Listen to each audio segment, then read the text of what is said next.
That isn't just the sound of the 2016 Mercedes-Benz C-Class high-strength steel and aluminum frame being formed. It's the sound of conviction. Conviction that created a lighter, quicker, and more efficient C-Class, whose beautiful form commands attention, while its more powerful, fuel-efficient engine demands to be driven. This is what conviction sounds like. Now, discover what it feels like in a 2016 Mercedes-Benz C-Class. Blog Talk Radio.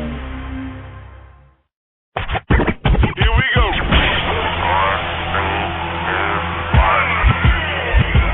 Blast off. This is True Capitalist Radio. True Capitalist Radio. I am your host, the man they call Ghost. The badass of business. Give him capitalism or give him death. That's it. Period. Broadcasting from his Skyline office studios in beautiful downtown Austin, Texas. You sound fruitier than a box of Fruit Loops, for Christ's sake. And now, he'll take it from here. Your host, the prognosticator of prognosticators, the man they call Ghost.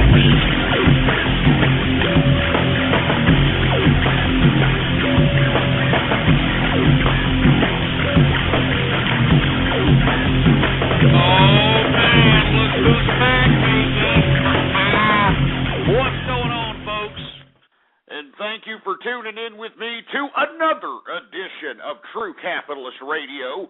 And, of course, I am your host, the man they call Ghost. And once again, folks, I want to thank everybody for tuning in with me. This is episode number 130. 130 episodes of the True Capitalist Radio. And, of course, folks, before we get into any goddamn thing, I'd like for everybody to please retweet the broadcast. All right? Go to the forums. Go to the social networks. Go to the blogs. Spread it around like wildfire. And of course, folks, we got all kinds of little buttons underneath the player there for you. So just in case you happen to be some fat, jelly-ass, lazy bastard, there's all kinds of little buttons, little retweet this buttons, Facebook like buttons, share this buttons. Use and abuse those buttons, baby. Use and abuse those buttons. You know what I'm talking about, baby? Because that's how everybody gets to know about the True Capitalist Radio broadcast. All right? This is purely organic, baby. This right here is digital culture. Anyway, folks, I want to thank everybody for tuning in with me. If you happen to hear any what sounds like banging or any kind of contractor-type ruckus, it's because, of course, folks, we've been having individuals working on the office upstairs from my office. There's a big conglomerate moving in and taking most of the floor upstairs, and as a result, you got a lot of construction work, a lot of machinery, a lot of banging going on. So if you happen to hear that, that is what it is. All right? But anyway, folks, this is episode number 130. I thought we had a decent show yesterday, folks. If you haven't tuned into it, well, by God, go to the official website of the True Capitalist Radio Show, blogtalkradio.com/ghost. All right? blogtalkradio.com/ghost. Anyway, folks, I want to thank you for tuning in with me. I'm kind of on a I kind of feel good today. I mean, it's co-host Wednesday, or for all the bronies and all the little effeminate males out there, it's Fruit Bowl Wednesday for these bastards. It's utterly disgusting, urinal-smelling Fruit Bowl Wednesday is what it is. Anyway, folks, I want to thank everybody for tuning in with me. Let's just go ahead and get through the markets. Then I want to take your calls, of course, folks. And the number to call is 646-652-4869. And let's just get through the markets right now. Let's get to the Dow Jones Industrials. What did I say yesterday, folks? When everybody was running scared, we had almost nearly 3% negative on the markets, whether it was the Dow Jones, S&P, or the NASDAQ. What was I saying? I was saying this is the time for individuals who have spare liquidity, some money left over on the side, to start entertaining bottom-feeding plays in this market. That's what I said, folks. And as you can see, we saw some modest increases today, even though the investor is still a little helter-skelter about this equities market. We saw modest increases. The Dow Jones Industrials closed on the upside, 29.82 points it was on the increase today, closing out today at 11,896.40 points. The S&P 500 closes up on the upside, 6.29 points, closing out today at 1,260.34 points for the S&P 500. We got the NASDAQ closing out today at 2,693.07 points, an increase of 23.83 points. And of course, folks, these gains are modest to say the least. But as I've been saying, this market is a little oversold. We got a lot of helter-skelter investors that don't know what the hell to do, for Christ's sake. But as I've said 1,000 times, where else are you going to put your liquidity? In the bank? I mean, the interest that you make in your savings account isn't even going to keep up with the rate of inflation on a fractional level. Where else are you going to put your liquidity? In gold and silver? Hey, it's okay to ride the gold and silver bubble, but remember, this is a short-term temporary bubble as the economic situation unfolds. Because remember, this increase in the debt ceiling that our government has done nothing more than kick the problem down the road until 2012 presidential elections. Remember, we're not out of the woods of the economic turmoil just yet. So where is an investor supposed to put his assets, his liquidity? Like I've said, equities, commodities, physical objects, believe it or not, that are of value, artwork, wine, champagne, believe it or not. I know people are like, what, wine and champagne? Are you kidding me? No, I'm not kidding you. I mean, have you taken a look at this particular market? For Christ's sake, it continues to grow. I mean, how many wine snobs do you know that sit here and, are so pompous about drinking a glass of wine? They shove their honkers in it like they're pretending they're smelling some aroma. They do the whole look at it in the light and tilt the glass and all this other nonsense. There's a whole community of these goddamn wine snobs. And because there's more people drinking wine, the increase of the price of wine goes up. And as a result, the increase of more aged peaking type wine, the ones that have been around and stored properly for at least 4 to 5 years. All right, just imagine you buy a bottle of wine today, you hold on to it and store it properly. In about 5, 6 years, you could probably make 200, 300, 400% on what you invested in that bottle just about 3, 4, 5 years ago. And all you're doing is letting it sit there and preserving the integrity of the wine so that you can sell it later on and get some more net worth, get some more profitability, baby. I'm just giving you a heads up. I'm shooting pearls here to you people. I hope that somebody can grab them and use them, baby. Anyway, let me move on, all right? Just in case there's anybody out there across the pond in the European markets that don't already know, the FTSE took a bad decrease today. The FTSE is down 133.88 points. That's a percentage decrease of 2.34% on the day for the FTSE, closing out the FTSE at 5,584.51 points. So our European brethren didn't pan out so well in the equities markets today, to say the least. Anyway, let me go ahead and move on to the commodities markets because with the exception of the metals, every other commodity took a pretty much red dive. And you're going to see that as we basically go off on the commodities. I mean, just decreases all around. I mean, the investors don't know where to go, They don't know where to go. The uncertainty is in the air. I mean, Europe, they're doing the same thing the United States is doing. I mean, emerging markets are precarious because the market in America is precarious. I mean, it's disgusting, for Christ's sake. Has everybody gone mad? Is there nobody living in a fiscally responsible world out here? Does not everybody understand that we need actual capital to sustain any type of economic growth? All right, not leveraged debt. I'm talking about capital, baby, capital. You need to research those economic terms and reestablish them in your psyche out there for all the folks that are understanding or attempting to understand what I'm trying to project on this broadcast. Anyway, let's get to the other commodities. Energy. Brent crude oil. For all you folks that don't know what Brent crude oil is, it's the oil consumed by Asia and Europe. It is down dramatically today. It is down $3.27, a percentage decrease of 2.81%, closing out today at $113.19 per barrel of Brent crude oil. We've got gasoline futures also on the decrease. It is down $18.50, a percentage decrease of 1.91% for gasoline futures. Heating oil futures also down today, $6.57, a percentage decrease of 2.13%. Natural gas also saw a decrease today, 6 cents, a percentage decrease of 1.54%.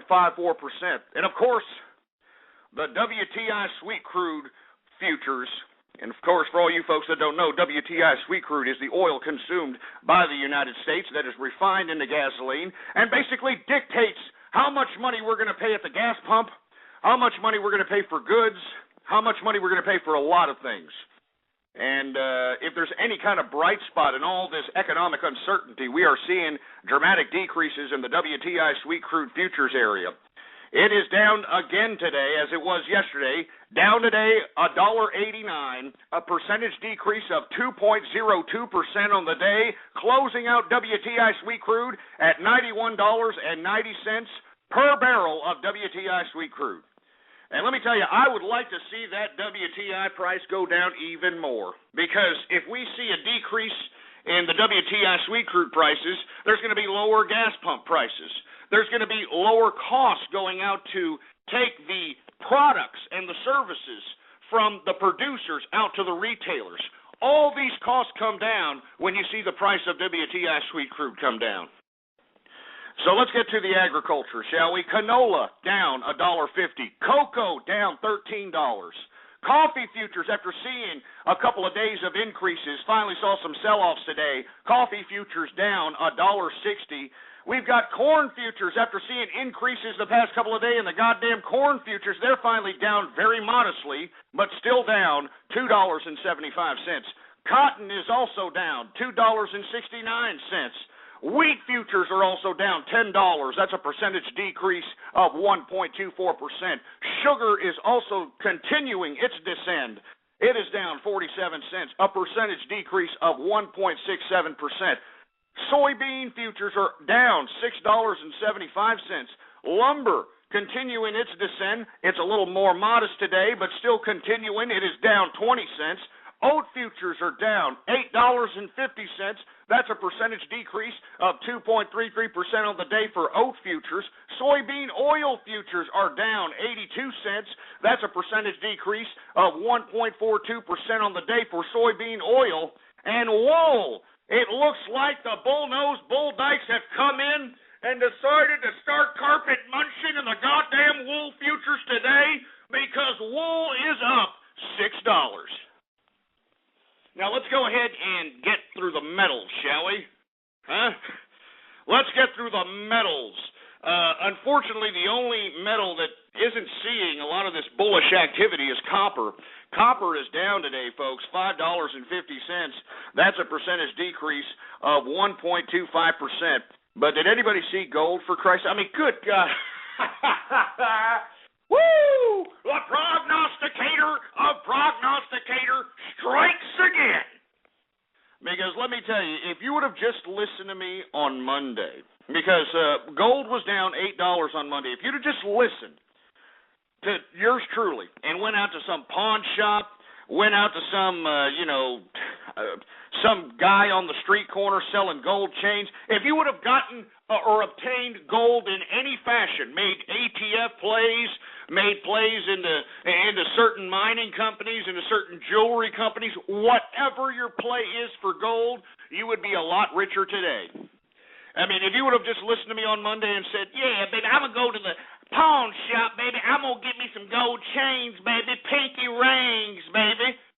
If you would have have done that, you'd have been richer today. Yesterday, we saw an increase in the gold markets, an increase of $40.40, $40.40, excuse me, Jesus Christ. I mean, I'm so flustered. I'm making so much money here. Making money, that's what I do. Woo! Anyway, gold was up yesterday, $40.40, okay? Today, gold is up $18.70 today. All-time new highs for gold, folks, because all the investors are a little bit scared. They're a little helter-skelter.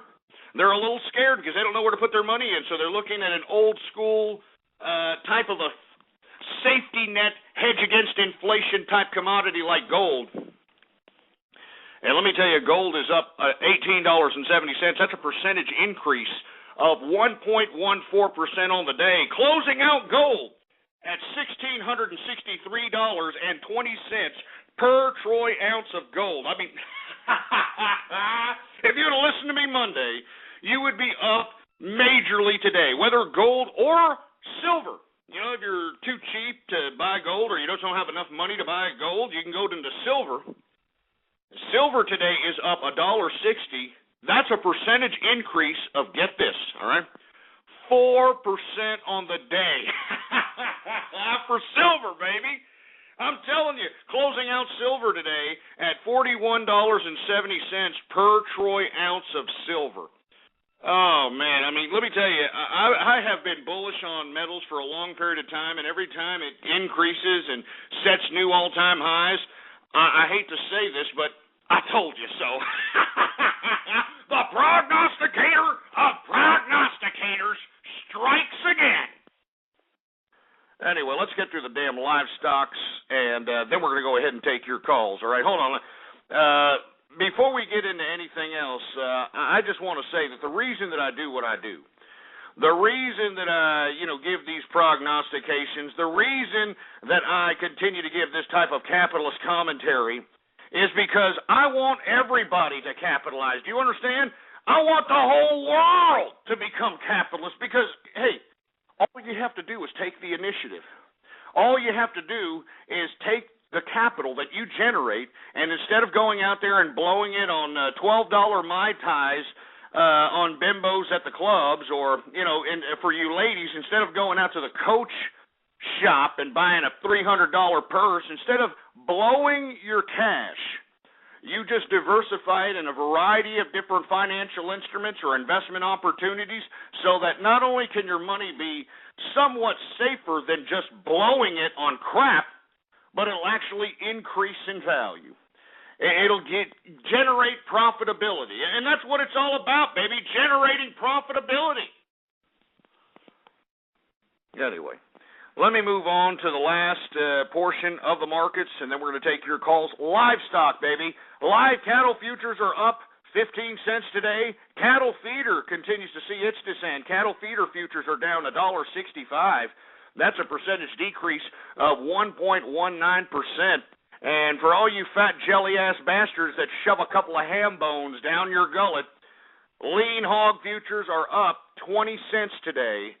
And, of course, folks, as you know as well as I do, whenever I see some fat, disgusting, jelly-ass, bean and cheese-looking bastard, and what I mean by bean and cheese, I don't mean anything racial by it, but you, like I've said many times, you can distinguish between the poor fat and the fat of those that actually eat rich foods like steaks and, rich proteins and that sort of thing. Because I don't know if you've seen these, fatties that have been, getting fat on the damn dollar menu or getting fat on Taco Bell or getting fat on all these cheap-ass foods.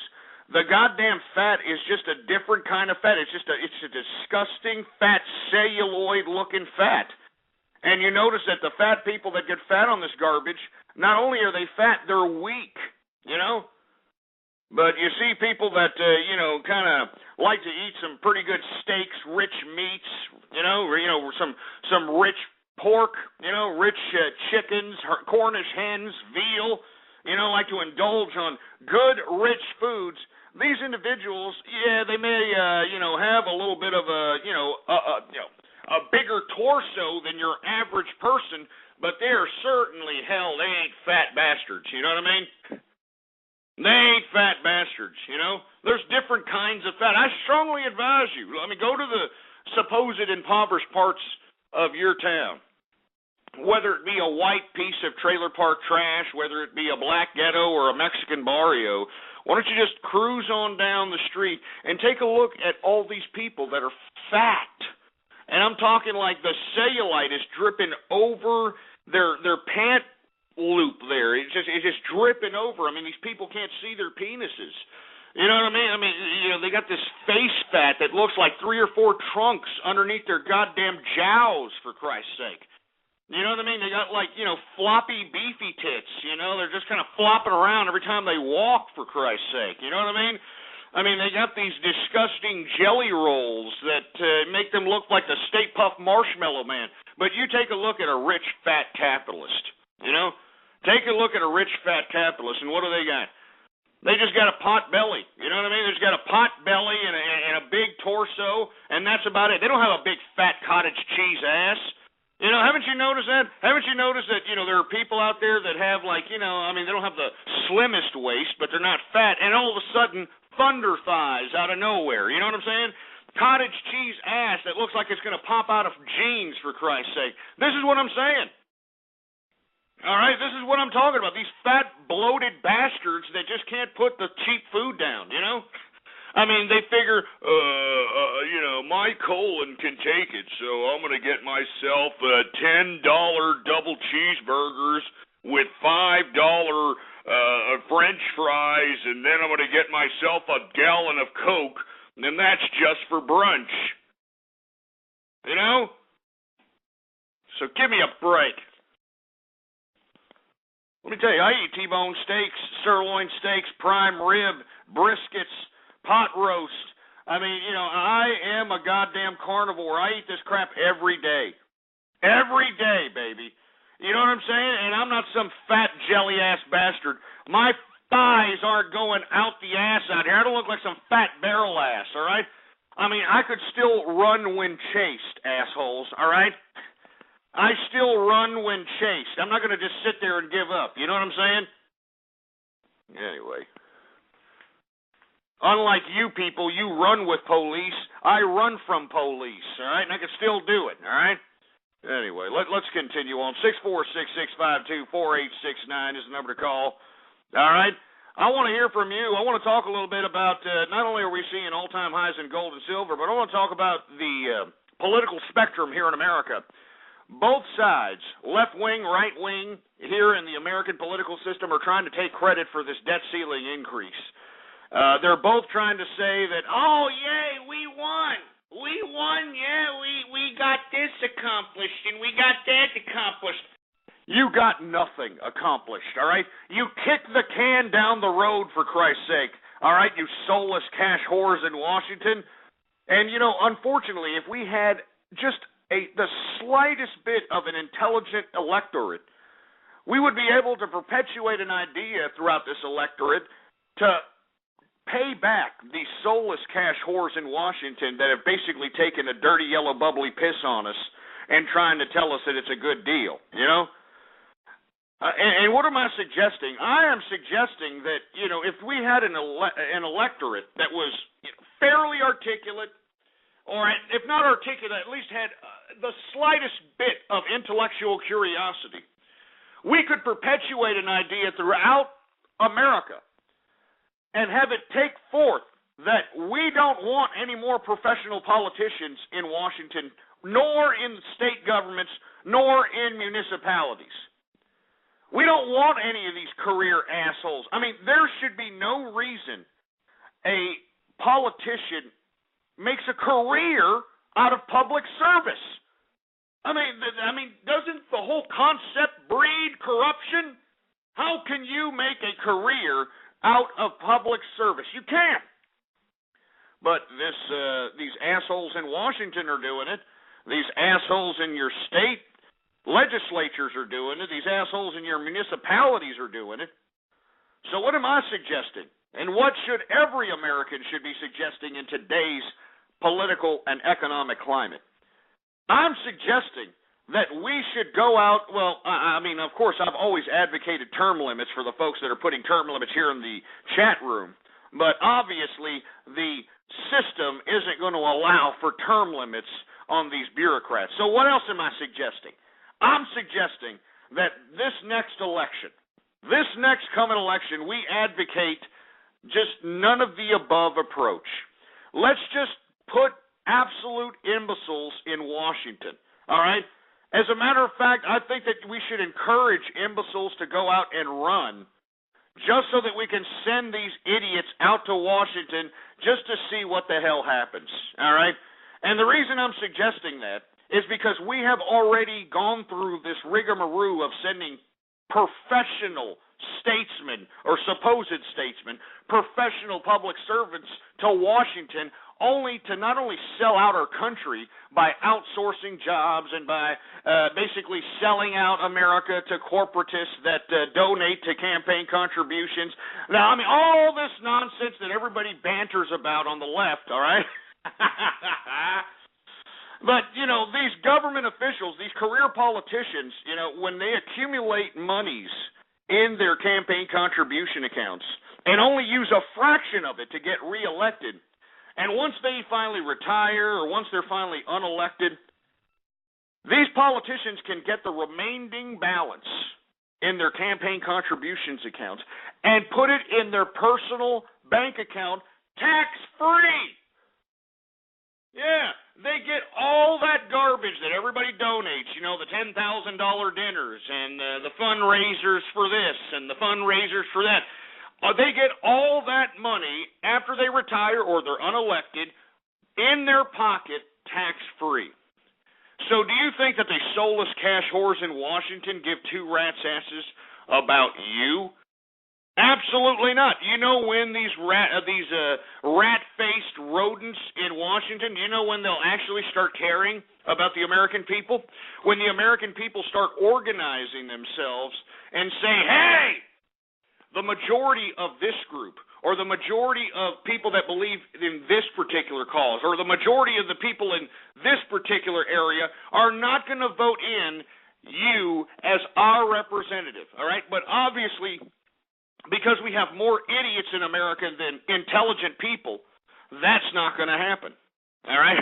I mean, we can sit here and say we need to organize. We can sit here and say we need to go out and organize people in a political sense. Ain't going to happen. So what else do you do? Well, by God, the only thing you can do, the only thing that someone who wants to survive, one who wants to create their own destiny can do, and that's embrace capitalism. That's embrace the ideology that has facilitated every innovation that has catapulted society into modernity, and I'm talking about capitalism.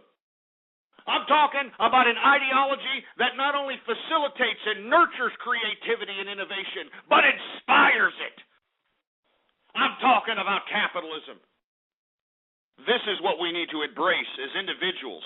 Individuals, not collective, ridiculous social experiments. I'm talking about individuals. Give me capitalism or give me death. And that's all there is to it. And I know there's a bunch of socialist asshole Europeans in here that are flapping their fat, disgusting, snail-eating fingers on the keyboard talking about socialism for the world. But the only reason that your little socialist pissing ground is even sustaining itself is because European countries that actually produce something like Germany and France, they're the ones buying your country right from under you idiots. You know? They're buying, I mean, you know, they fought for thousands of years. I mean, you think about all the wars that were fought, you know, all those years for all these countries, Napoleon, Hitler, Stalin, all these wars, and guess what's happening? Germany and France are buying these stupid pissing ground socialist countries that just kind of remain in mediocrity because they don't want to do a damn thing for themselves. And I'm talking about Greece. I'm talking about Spain. I'm talking about Portugal. I'm talking about Italy. I'm talking about Ireland. They have all been purchased by Germany and France, and these idiots think that they're living a socialist utopia. And it's really what's sad about this whole scenario, you know.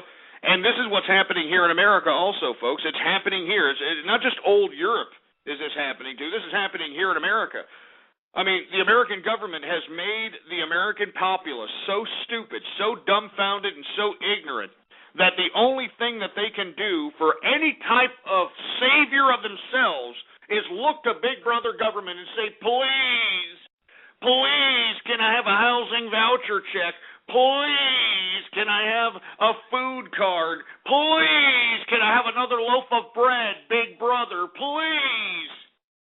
And let me tell you something, capitalists like myself and other hard workers of the world aren't going to sit here and allow this to transpire too much longer without us asserting our authority. And that's exactly what I am advocating on this broadcast. It's time for capitalists to assert our authority not only in this country, but throughout the international community. We are the ones that fund these bureaucratic institutions that call themselves governments. We are the ones that fund these bureaucrats that wave their fingers in our faces and pass legislation in an attempt to suppress private enterprise.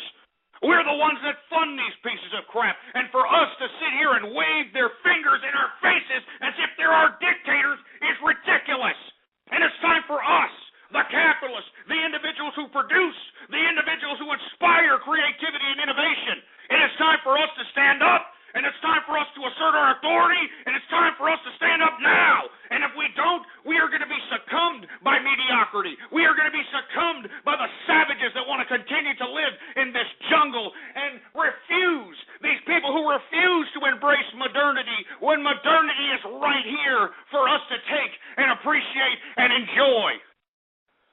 It makes me sick to my stomach when I see these primitive souls walk this planet in an attempt to embrace primitive concepts as if it's going to perpetuate human progress when it does nothing but perpetuate human strife, human torture, human suffering. The halls of timelines of history are stained with blood, showing that all these primitive concepts that have been the basis of social order have done nothing but perpetuated human strife. And the sooner primitive man begins to realize that and comprehend that in their simplistic conscience, the better off this country and this world will be. And that's all there is to it. 646-652-4869 is the number to call. I want to hear from you. What do you think? You one of these socialists that are out here thinking that socialism is so great? The reason that you think socialism is so great is because you are wallowing in your own mediocrity. You're embracing your own complacency. You appreciate being nothing at all, with no contribution, no creativity, no original thought, no production whatsoever. And as far as I'm concerned, this world civilization does not need any more of these human souls that are just going to stagnate the progress of humanity. 646-652-4869 is the number to call. I want to hear from you. And of course, before we take calls, I'd like for everybody to listen in to all the mindless idiots, these primitive souls that are going to attempt to agitate my broadcast, that are going to attempt to spread these vile, disgusting concepts. And they're going to amplify them over the internet. I want you to take notice of these individuals because these disgusting, despicable, ignorant individuals are the majority of the people in the world today. And for those of us that have intellectual curiosity, for those of us that understand how world civilization needs to embrace modernity, we should utilize these particular callers that we are going to obviously here in this broadcast. We should use these callers as a poster child for reasoning why us capitalists, the individuals that spawned the Industrial Revolution, the individuals that spawned the Technological Revolution, the individuals that spawned the Scientific Revolution, it is time for us to take power. And if we don't, we are going to end up like Rome when these disgusting, despicable barbarians took over a civilized society. And you can mark my words on that. 646-652-4869 is the number to call. I want to hear from you. Let's take some calls here. Engineer, do we have any calls here? All right, we got 502. What's up, 502? You're on the air.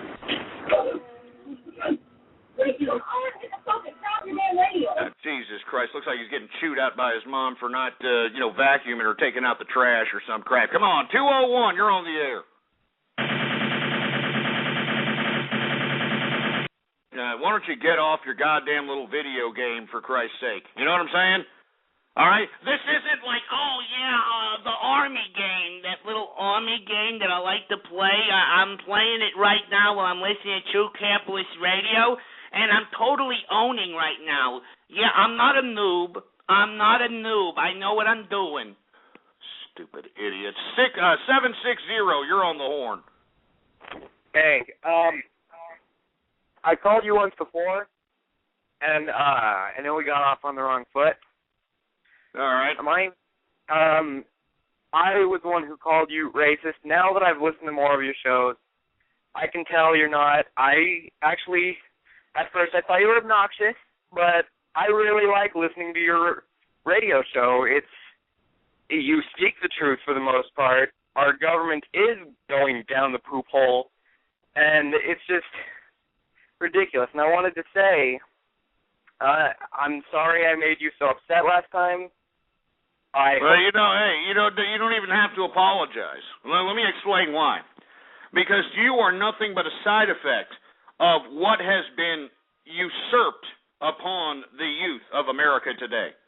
And what do I mean by that? Well, you take a look at your parents and take a look at what parenting used to be. Parenting used to be you used to nurture your children, show them right from wrong, used to partake in family activities that created these sentimental memories that created a human being with compassion, with the ability to gauge right from wrong. But unfortunately, we don't have that anymore. The majority of parents out here, for a lack of a better term, are more worried about themselves than they are worried about their children. And this is why you have a spike, 1,000% increase in the past 20 years with children, taking these ridiculous narcotic drugs, these mind-altering, hallucinating drugs like Ritalin, like Prozac, like, lithium and every other goddamn drug that they've anesthetized this youth with. And this is why you're a side effect of this.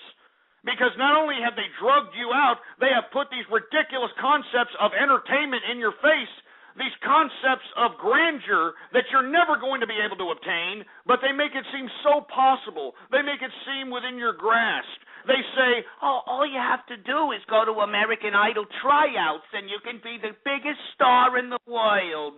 All you got to do is go with the Dancing with the Stars and you can be the biggest star in the world.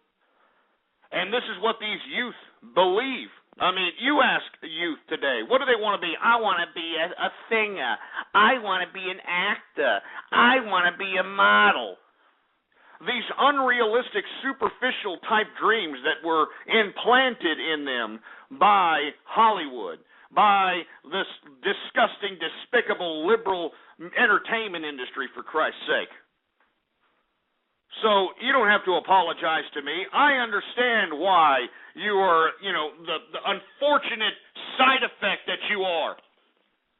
What you need to do is, instead of apologizing to me, is maybe read a couple of things and enhance your mental capacity. Enlighten yourself about a few things instead of barrel rolls and disgusting memes. Maybe you need to realize that you have to enhance the mental capacity that you have within your noggin, so that you can actually have power, so you can actually possess something that other people want. And let me tell you something right now, in this realm of complete and utter ignorance, this realm of absolute buffooneries, knowledge is not only power, knowledge is dominion. And that's what I am trying to get across on this broadcast. We are living in the day and age where we have the internet. We have millions upon millions of libraries at our fingertips. And yet, what do these people utilize the internet for? They utilize it to go out and finger bang Miss Annie Mae Rottencrotch over the internet. They utilize it to transmit pedophilic images, for Christ's sake. They go out to web chat communities to go out and try to find affairs. They utilize social networks in an attempt to justify their meaningless existences. It's disgraceful. It's disgusting. And this is why people need to wake up and stop being so ridiculously bamboozled by primitive, imbecilic concepts, because that's exactly what you're trapped into right now. Anyway, I hope that you took something from that young man, because, I remember you called in, you tried to, say some kind of racial diatribe, some kind of racial slur, and me being the melting pot of friendship that I am, I took offense to it. I took offense to it, for Christ's sake. But you don't need to apologize to me. What you need to do is get up off your ass and start letting everybody throughout this international community know that you are serious and that you are a capitalist. It's as simple as that. Let's take some more callers. Area code 917, you're on the air. You there? Hey, Ghost. How's it going? It's going pretty good. I was listening to you yesterday. I didn't get a chance to ask you. You were talking about, some guy called up, asked you about your position on interracial marriages. My question is, if you don't have a problem with interracial marriages, why is it wrong for a man to marry a pony from My Little Pony? Oh, Jesus Christ. Well, are you there by yourself laughing at yourself? Are you kidding me? You're laughing at yourself? No, I'm laughing at you. No, you're laughing at yourself, you fat jelly-ass bastard. Look at everybody in the room. Everybody's like, you ruined it, you fat, disgusting, pathetic waste of human life.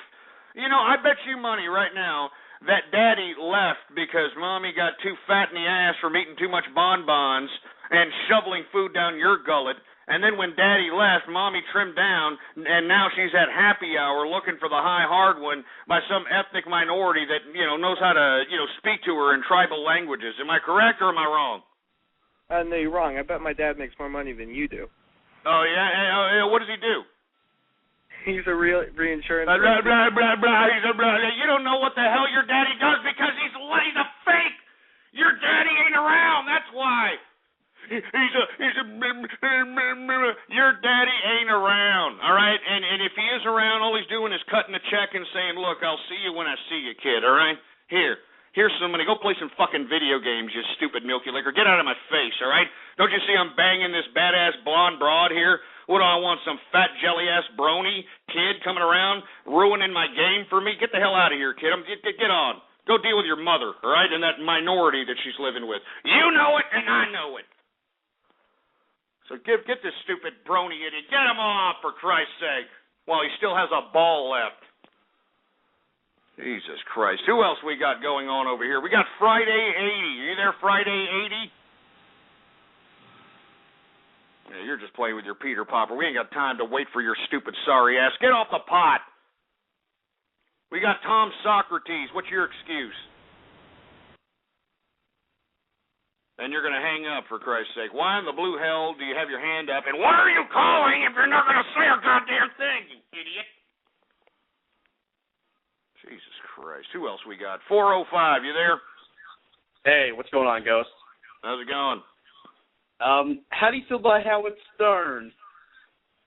I think everybody knows what I feel about Howard Stern. He's a waste of human flesh that needs to be, taken off the air, for a lack of a better term, I mean, Howard Stern is the epitome of the lack of personality in this country. You would think, after all these years that this idiot has been on the air, what is it, 40, 50 years? I mean, Jesus Christ, I don't know. That somebody else would have come along and, said, we don't want Howard Stern on the air anymore. He's old. You can only throw salamis at porn stars' asses on the radio for so long before everybody's like, okay, yeah, we get it, Howard, you stupid piece of trash. But no, there are no personalities in this country. You understand? Now, what do you think? Don Imus is still on the air. The guy's 69, 70 years old. The guy's got cancer of the prick, and he's still out there broadcasting with enough audience to sustain his private jet flying lifestyle, for Christ's sake. It's the lack of personality in this country that continues the continuity of these ridiculous no-personality having bastards. So as far as Howard Stern is concerned, not only is this man a lack of personality, wig-headed, wrinkled old Shar-Pei, disgusting piece of garbage bastard, but this guy is also being taken by that blonde bimbo. Hey, did y'all see that recent interview between him and that blonde bimbo? I mean, it looks like there may be some trouble in paradise there. Did everybody see that, huh? It looks like Howard, thought that he could abandon ship on his wife and his family, thinking that he could go on and hop on this blonde 20-something-year-old bimbo every night as a sexual amusement park. But that ain't happening, is it, Howard? That ain't happening, huh? It seems that Howard always has to come out the pocket before this woman, starts playing with his Johnson. You know what I'm saying? And, it couldn't happen to a better person than Howard Stern, It couldn't have happened to a better person. So, Howard, while you are trying to portray some life that you know you're not living, all right? And while you continue to act this ridiculous, pompous little attitude on the radio, you and I know the true empty loser that you are. I bet you every time you look in the mirror, you look at yourself and you're like, why did I leave my family? Why did I leave my daughters? Why did I do this for this disgusting, useless blonde bimbo where the only reason that she'll touch my Johnson is if I, put her in another magazine or I put her in another movie, huh? But once again, this is shitbag America, where the lack of personality is abundant. And you've got so many people listening to Howard Stern over here, and for what reason? For what reason? I have no idea. I mean, it'd be one thing, and I've said this time and time again, it'd be one thing if Howard Stern was like making starlets that he was interviewing cream out their pants. You know what I mean? Talking to this guy. It'd be one thing if, ScarJo or J-Lo or any of these other hoe broads out here go into this guy's little studio and they're completely smitten. You know what I mean? They're completely smitten with just complete awe, like, oh, my God, I can't believe I'm being interviewed. But it's not, all right? Nothing of the sort is even transpiring. On the contrary, everybody that's interviewed by Howard Stern has to put up with this disgusting wig-headed piece of Shar-Pei-faced crap, And it's garbage. Let me tell you something right now. If I saw Howard Stern in the street, if I saw him in a bar or something of that nature, I would kick the living bejesus out of him and be happy to go to jail for it, all right? I swear to God, I would stomp a mud hole in his ass, kick it dry, and then take a dirty diarrhea shit right in it, and all Howard Stern can do is look back at me with a brown smile about it, and that's it.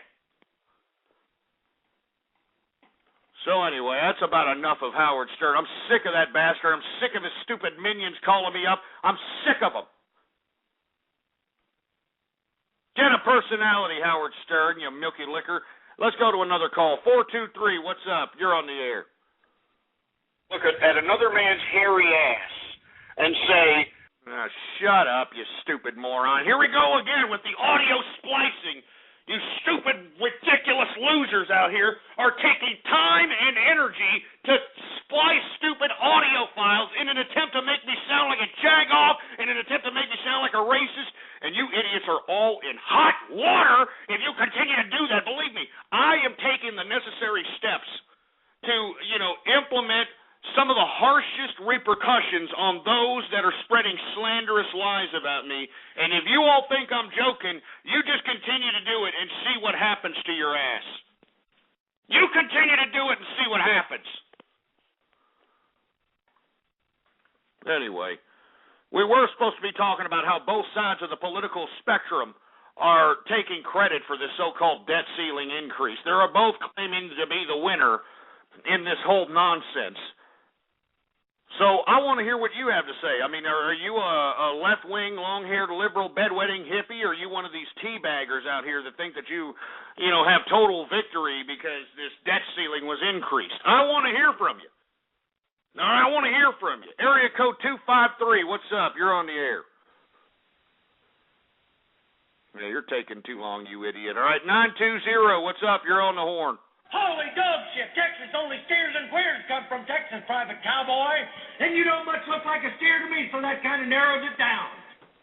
Oh, yeah, real funny, for Christ's sake, 920. What? I mean, are we going to rip off more movie lines? Is this it? Yeah, I got an idea. I'm so weak and my goddamn voice is so pussy whip sounding. I mean, I sound like Richard Simmons sweating to the oldies, that I'm going to go and gank the sound clip from the movie to project the lack of testicular fortitude that I have in myself. Yeah, great going there. Great going. I bet your father is proud of you, aren't you, boy? Stupid idiot. And you better have hung up, you stupid milky liquor. I mean, Jesus Christ, if I were you, I would hang up too, for Christ's sake. Who else we got? 919, you're on the horn. Hello, Ghost? Yeah. All right, so I have a couple questions. Like, I'm not a Republican or a Democrat, but I feel like the people who are in charge of just like sealing the deal are all those ghetto capitalists, man. All those ghetto capitalists, they deserve it. They deserve it. Welfare checks and everything. Come on.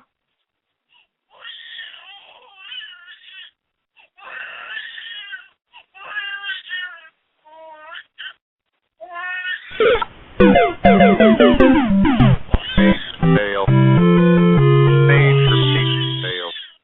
I mean, first of all, man, you sound like half a fruit, I mean, literally, you sound like, you're about to, pull out the money, success, fame, glamour, because we are living in the days of the fig. You're about to, bust that out, for Christ's sake, and start prancing around your room like a fruit bowl. And then you're calling up pretending to be a ghetto capitalist?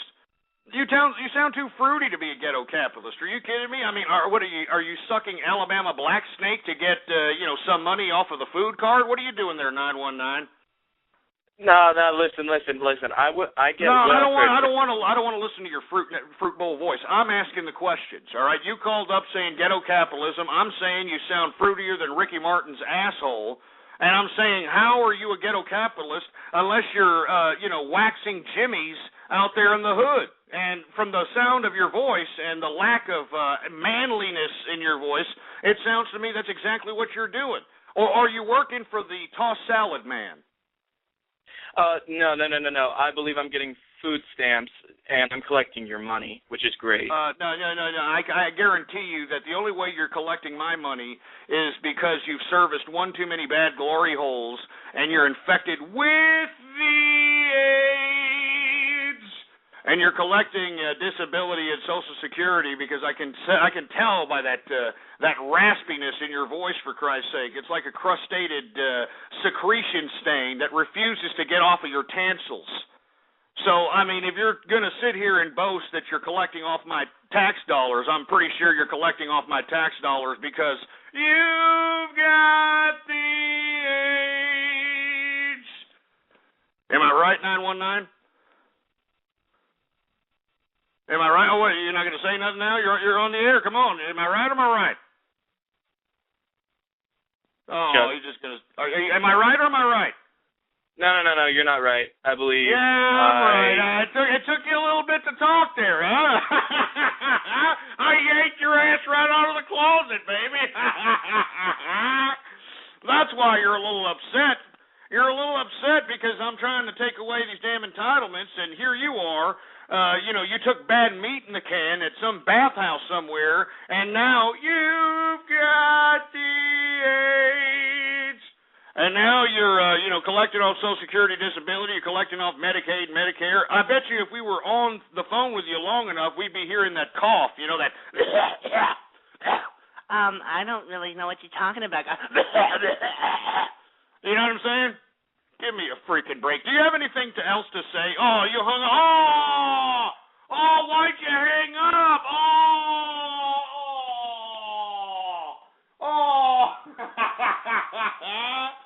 I must have been telling the truth, huh? I must have been telling the truth.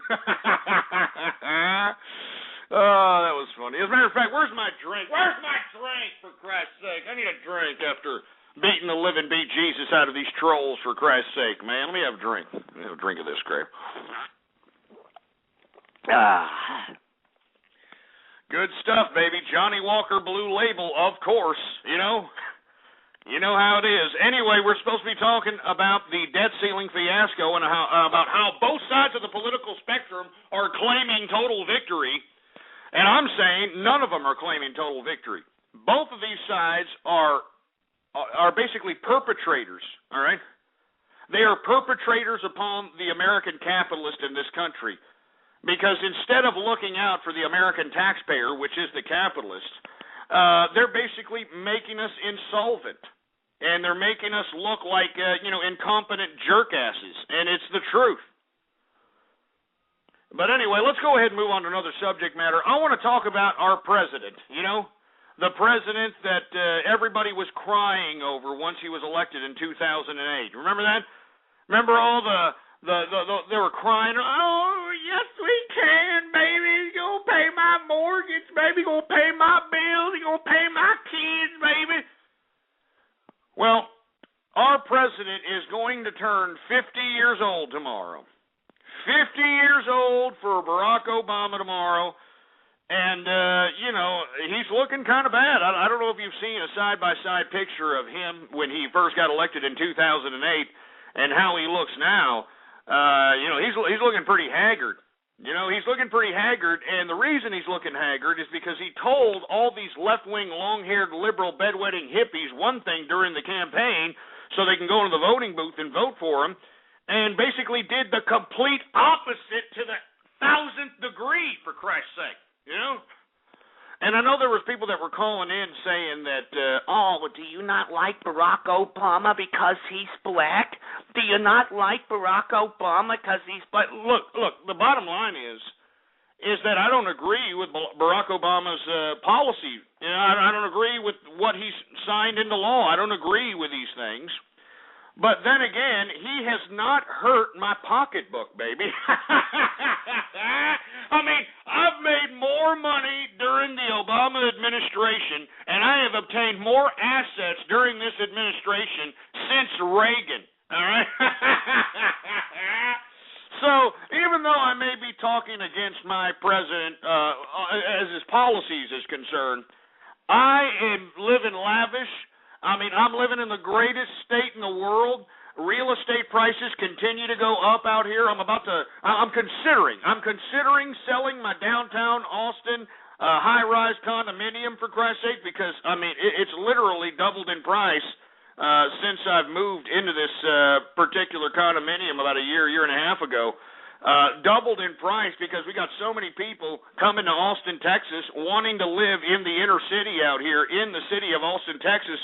So I'm thinking about selling it, making more capital, and getting me a badass house, baby. I'm talking about mansion style. I'm talking 10 rooms in the Texas Hill Country, baby. Woo! That's what I'm talking about. All right, I'm talking about acreage. I'm talking about badass, gardens that, that are maintained by Mexicans. You know what I'm saying? I'm talking about driveways that can fit about 10 or 12 cars. You understand? I'm talking about, a garage that's got about 4 or 5 different garage doors on it. That's what I'm talking about, baby. I'm a capitalist, and I want to live lavish, and I want to continue to make capital because I got to have it. I got to have it. Yeah. Anyway, back to what I was discussing. Yes, we can, baby. Yes, we can. Thank you, Obama. Thank you for going out and making the rich richer and the poor even poorer, I know the poor like to say, yes, we can, baby. Obama did it for us, baby. All he did was give 35% increase on food stamps. He gave, a little bit more people some housing voucher programs, some housing vouchers. Gave a little bit more people, some of these weatherization programs. Gave the PO in America free cell phones. Gave the PO free wireless and all this other nonsense. Meanwhile, I've been moving up and up and up, baby. You understand? I'm in a completely different class strata thanks to this president. So, even though I disagree with this man's policy making and I tend to say a lot of vulgar things towards our president, let me get my goddamn Johnny Walker Blue Label. Once again, yes, we can, Mr. President. Yes, we can. Now, unless Rick Perry runs for president, I am seriously considering voting for Barack Obama. I mean, I'm serious, man. I'm seriously thinking about voting for Barack Obama because, I mean, I'm just making money and hand over fist, baby. Hand over fist. I mean, why do you think I've been missing so many shows out here? I mean, I've been planning businesses. I've been, negotiating leases on shell spaces. I've been negotiating contracts with contractors. I've been negotiating wholesalers for product. I've been doing this type of crap thanks to the president. And now that they have, pushed forth this ridiculous debt ceiling increase, you know as well as I, they are going to give incentives to businesses for hiring American people. And what do I mean by incentives? I'm talking about tax incentives. I'm talking about tax breaks. So why else do you think I'm investing in another brick mortar business, baby? Yes, we can. Anyway, I want to say happy birthday to the president before tomorrow. Maybe we'll sing him happy birthday tomorrow, but I'm going to sing him happy birthday today because this guy, even though I disagree with his war policy makings, not very good at international relations. Has kind of expanded the war front. Not a very good a man of diplomacy as he claimed that he was going to be. But when it comes to this economy and when it comes to making capital, I have made some serious money.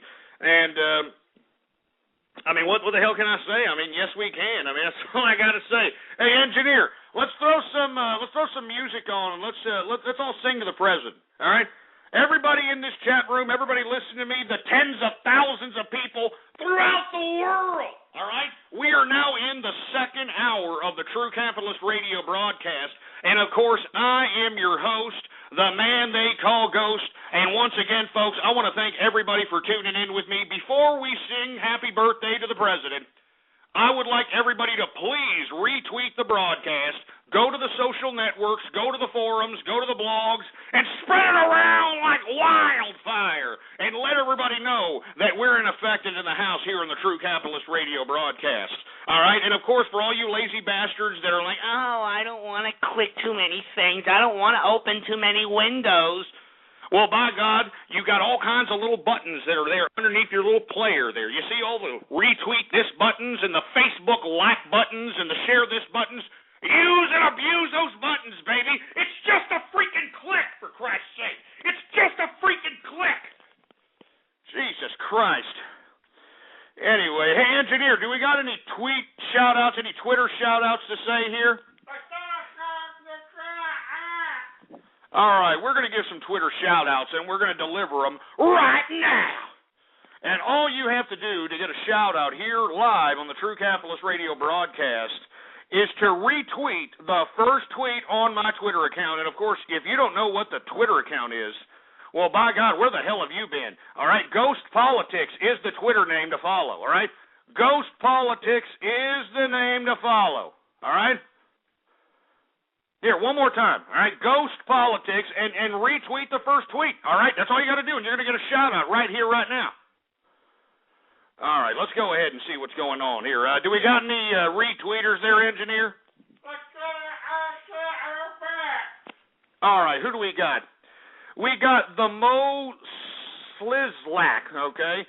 We got DeCilo. What's going on? Jeff Jefferson, Flamin' Poop Juggler, Flamin' Poop Rub, Bay in the Vents. Oh, Jesus Christ. I can't even pronounce that name. Anita Viagra. Lumpy Sperm Soup. Ah, Jesus Christ, are you serious? Are you serious with these disgusting names, for Christ's sake? Jesus Christ. Anyway, we got Nicholas Bro. We've got Grandma Logan. I Juggle Midgets. Who else we got going on over here? Let's see, who else is retweeting the first tweet on the account? We got the Aborted Fetus. We got Super Steve-O. We got Toon Faithful in the place. Ruben McFennis. Apple Bloom. What's going on? Derpitalism. Ejaculate. Queen of Caps Lock. Who else we got? Do we have any? We got some idiot named I Love Bronies. Oh, great. jabronis. God damn it. Riley 304 in the place. What's going on? Mattermind 99 in the place. Who else is retweeting that first tweet? Twisted Indica. Stacy Erect. Who else we got going on? Chicken Feets. DJ Zodia. We've got Chrissy Sharp. Thaddeus Brukowski. Who else we got going on? We're saying a lot of the same ones here. Do we have any other ones there, engineer? All right, we got a couple of more here. We got Weed Hacks in the place. What's going on, Weed Hacks? We got Lobster Pots. Who else we got going on? I think that's about it. Gasgara. What's going on, Gasgara? Anyway, that's enough of the shout-outs.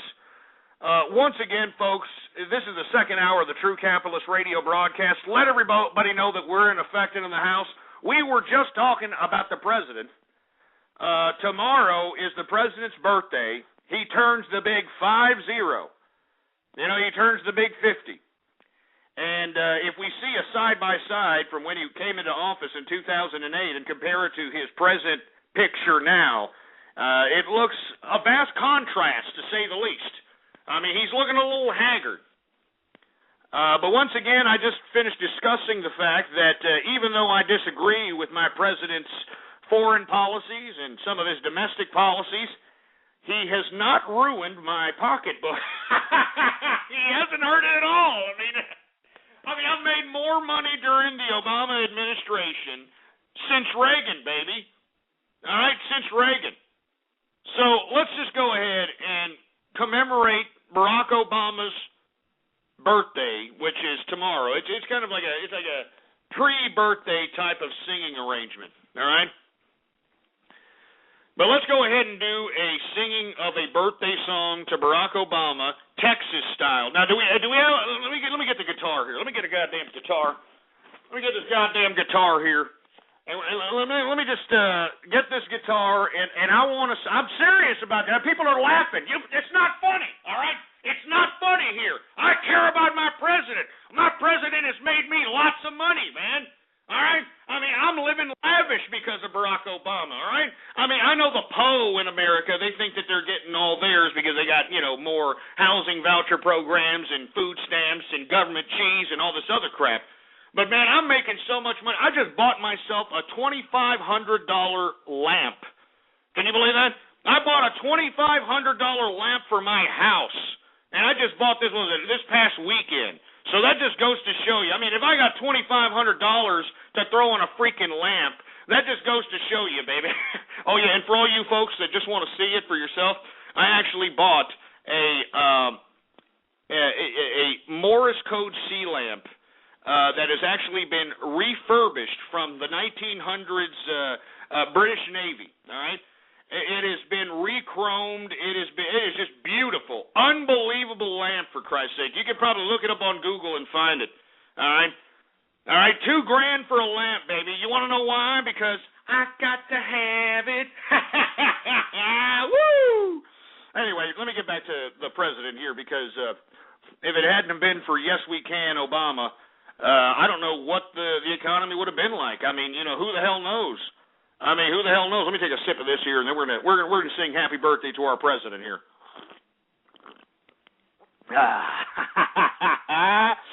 All right. Now I'm gonna get this guitar here and we'll start strumming it a little bit here. Let's see if we can get something going on. Gonna do a little strumming here. Yeah, and I'm serious about this here. It's my president here.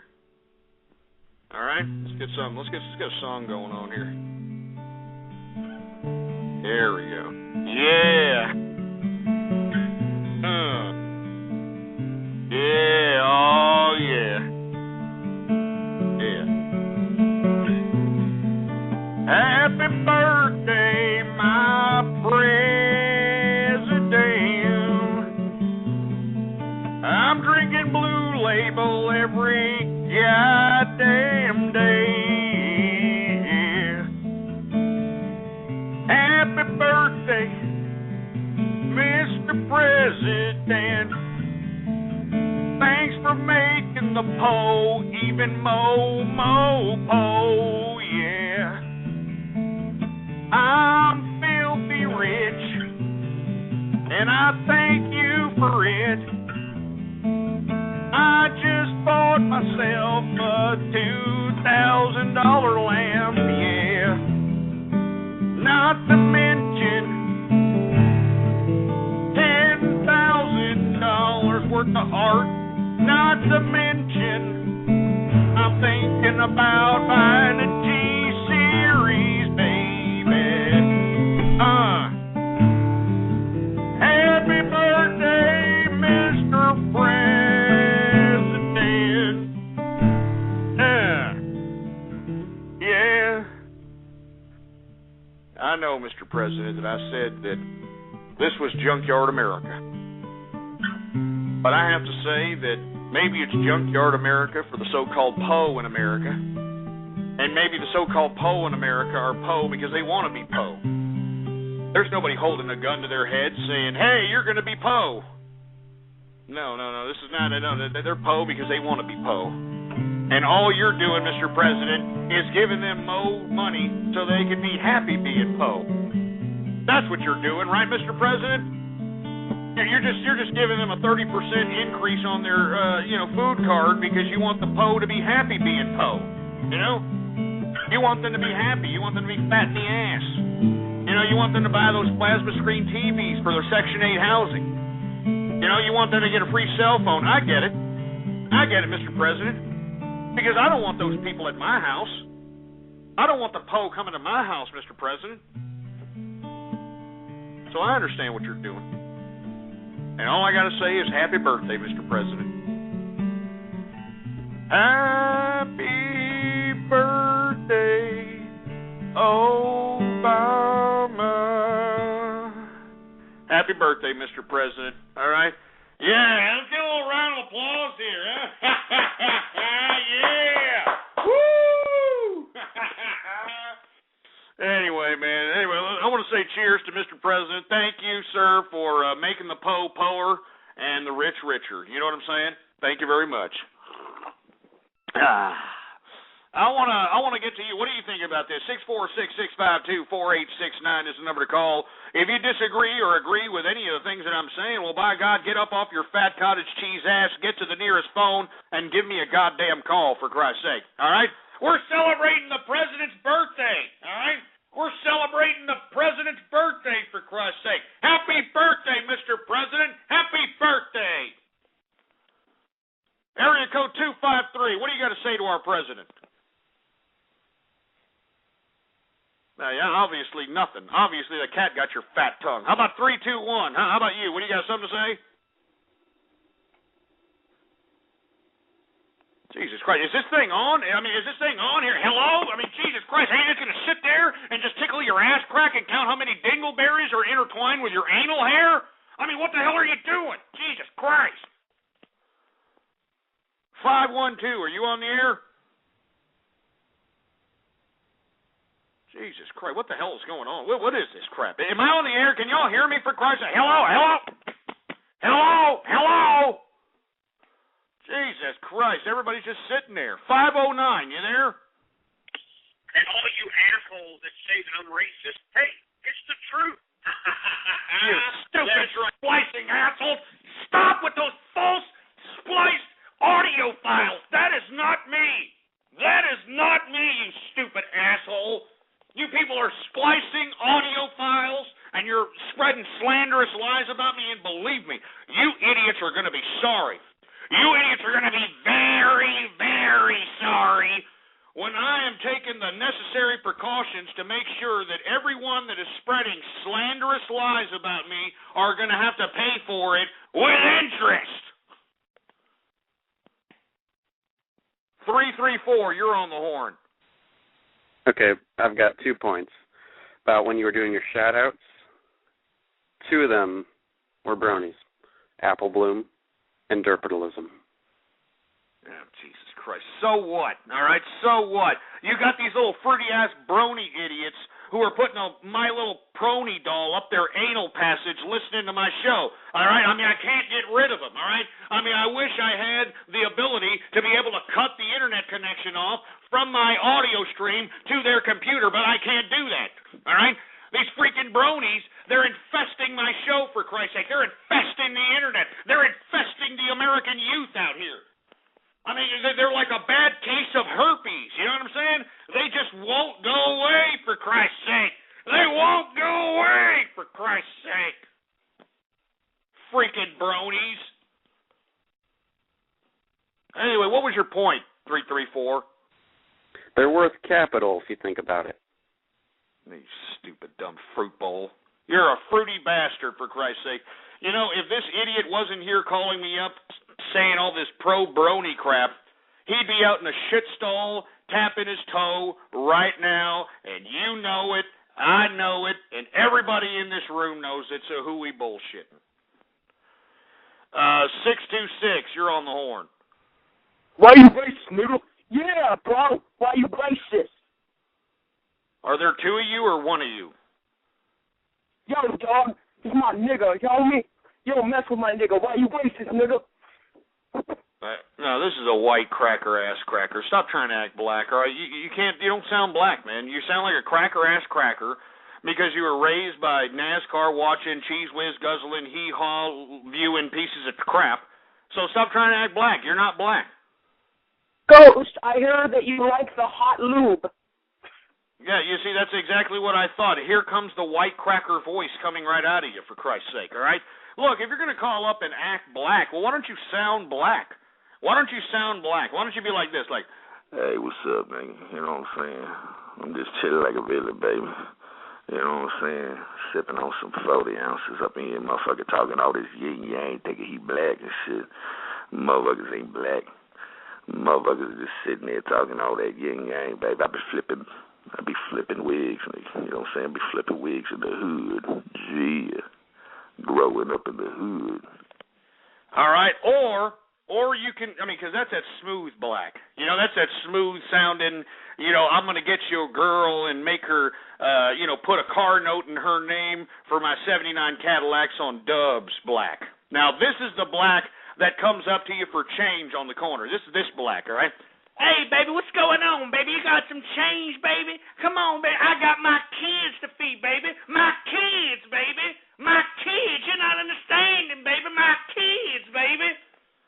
So, you know, why don't you, you know, find some kind of middle ground between those spectrums, and maybe, just maybe, you may fool me the next time when you try to act a little bit of the urban persuasion, you know? Anyway, who else we got going on? 413, you're on the horn. Hi, my name is Hatsune Miku. How are you? I love you. I mean, what the hell is it? Are you Stephen Hawking's wife? I mean, what the hell is this crap? I mean, what is this? I mean, what is this crap? Is this Terry Schiavo or some crap? I mean, who is this? Hatsune Miku. Konnichiwa. Oh, Jesus Christ, it's some freaking geisha, for Christ's sake. Hey, why don't you go in the back and make me some freaking egg rolls and put some powder on your face and shut your mouth? Jesus Christ, who else? I mean, is there anybody serious on the broadcast here? Is there anybody here that has any kind of substance to say in the broadcast, all right? Is there anybody throughout the world who's listening in? 502, you're on the horn. What's up? Hello, Ghost? Yeah. Hey, Ghost, how are you, man? How's it going? It's going pretty good. It's listening to your broadcast. I just wanted to ask you one question.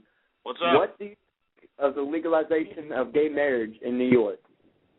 Well, you know, to be completely honest with you, I don't really see nothing wrong with it anymore. I don't see nothing wrong with gay marriage, all right?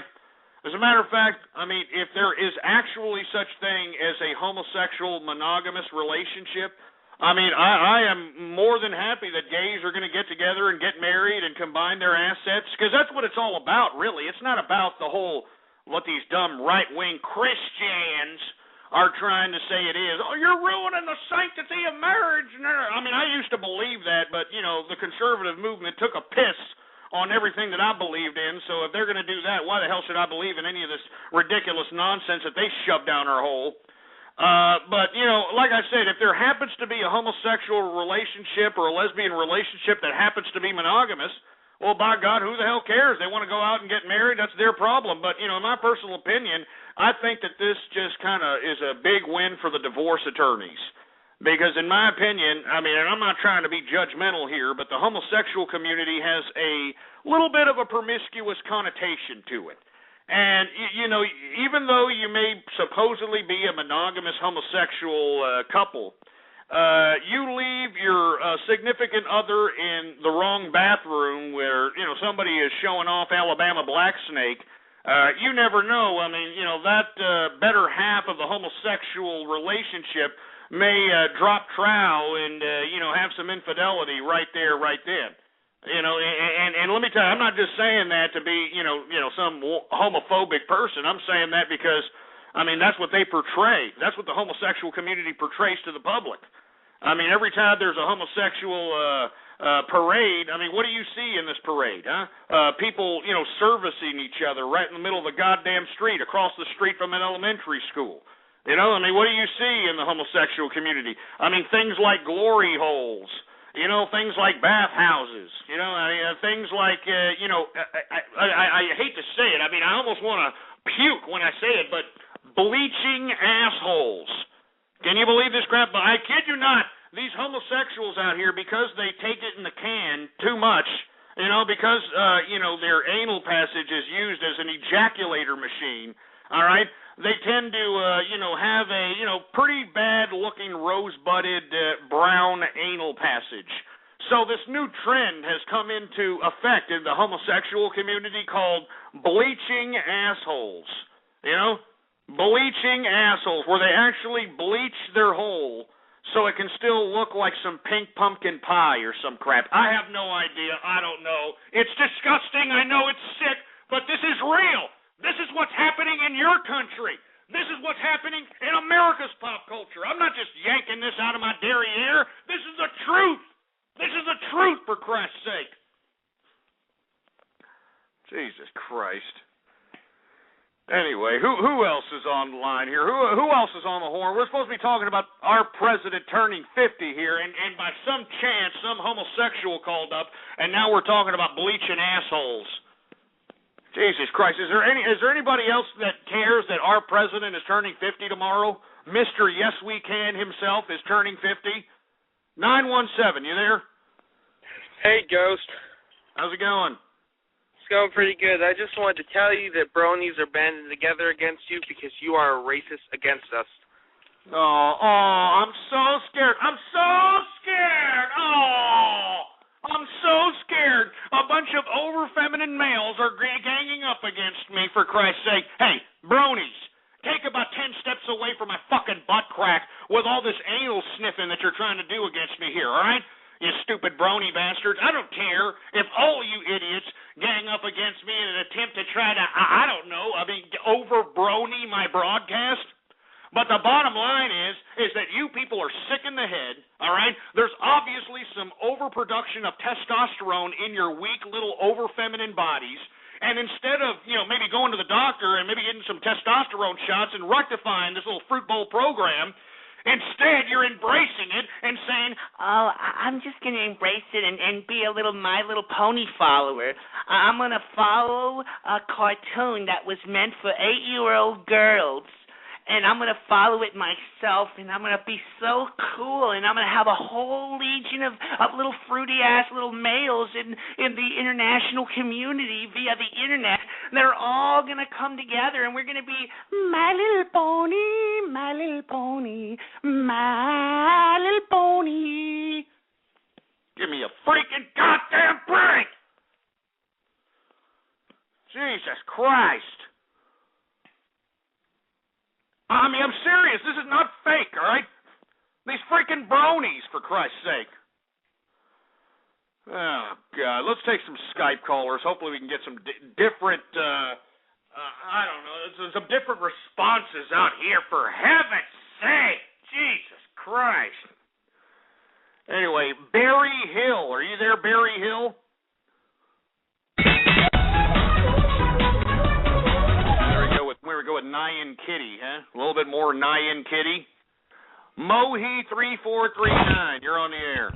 Hey, Ghost. How's it going?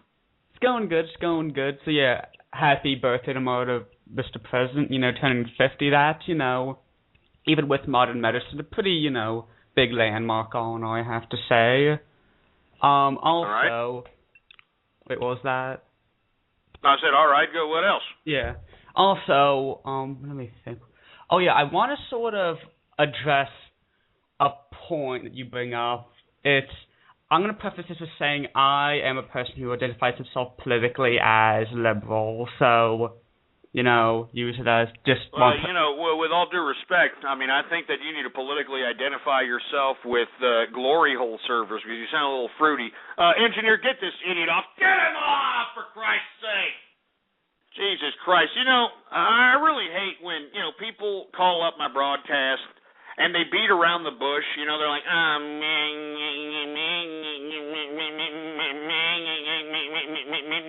say what you gotta say and sound off like you got a pair. Sound off like you know what you're talking about, like you got some authority. All right, like you got some knowledge, for Christ's sake, not this mumble and stumble and sentence fragment crap that we're coming to know and love from all these people that call up the broadcast. Give me a goddamn break. Engineer, I mean, are you going to give me some decent calls or what? Won't do it! Jesus Christ! 315, you there? Oh, yeah. Yeah, I think happy birthday, Mr. Obama. I can sing too. My little pony, my little pony, my little pony. Oh, Jesus Christ. I mean, I don't know what to do. I don't know what the hell to do, for Christ's sake. I come here, I try to shoot pearls, I try to let everybody know about the capitalist ideology, I try to broadcast to tens of thousands of people throughout the world, throughout that fiber optically connected world we call the internet, and this is what I get. I got 8-year-old kids calling me up, for Christ's sake, trying to besmirch the integrity of True Capitalist Radio, trying to besmirch the integrity of yours truly, and I'm not going to take it, God damn it.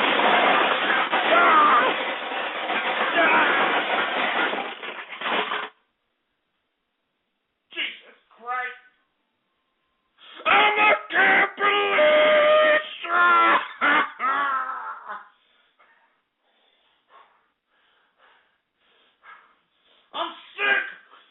I'm sick and tired of all these people agitating my show, for Christ's sake. I'm sick and tired of the youth being bamboozled and being ignorant for this stupid goddamn... You piece of crap!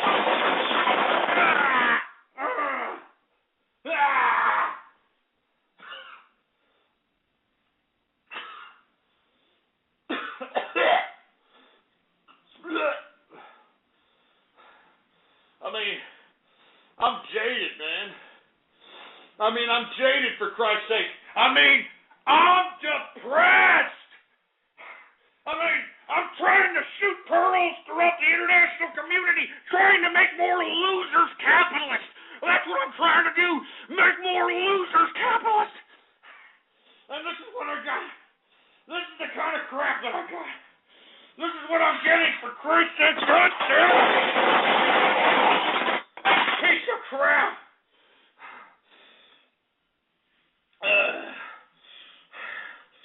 Oh, Jesus Christ. Oh, my heart's beating like a rabbit. Oh, Jesus Christ, man. I'm tired of this crap. Give me a drink, for Christ's sake. Give me a goddamn drink, you stupid goddamn drink.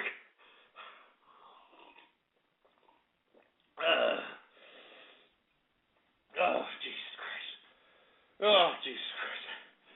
I don't even know why I do this broadcast, for Christ's sake. I don't even know why I do this goddamn broadcast. I should just end this son of a bitch right now. You know that? I could be on 6th Street. I say this all the time. I could be on 6th Street. I could be drinking. I could be taking advantage of happy hour out here. But no, I'm broadcasting to you ungrateful freaks who call me up and agitate me every day. You sick son of a bitch. Give me the mic. Oh, Jesus Christ, my heart. Give me the mic. Give me. Give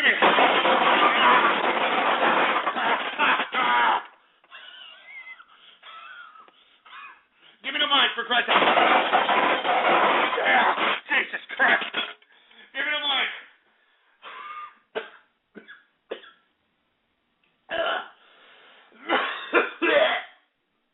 Give me the mic, for Christ's sake.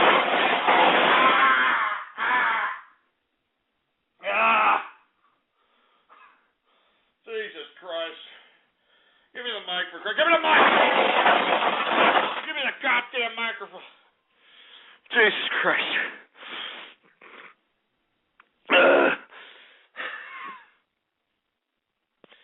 I'm tired of this crap. I mean, what is it going to take for you idiots? What is it going to take for all of you to open your minds? Open your minds, for Christ's sake. This government is selling you out. It's selling you out right from under you, and you don't care. God damn it. God. You don't care. I've been sitting here shooting pearls to everybody throughout the world for the longest period of time. I've been spreading the capitalist endeavor throughout the world for the past 4 to 5 years. And it's time for you mindless minions to open up your mind, you disgusting, despicable cyber vermin. It's time for you to open up your mind, for Christ's sake. Open your mind! Open your mind! Open your mind! Open your mind! Open your mind. Open your goddamn mind! Open your mind. Open your mind. Open your mind! Open your mind. Open your mind. Open your mind! I'm talking to all of you throughout the international community. Are you going to be a peasant? Are you going to be a socialist? Are you going to be a big brother government subject? Or are you going to be a capitalist? Are you going to dictate your own destiny? Are you going to figure out that you are your own man? Or are you going to let big brother government dictate to you? Open your mind! Open your mind! Open your mind!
listening to Ghost on True Capitalist Radio. True Capitalist Radio.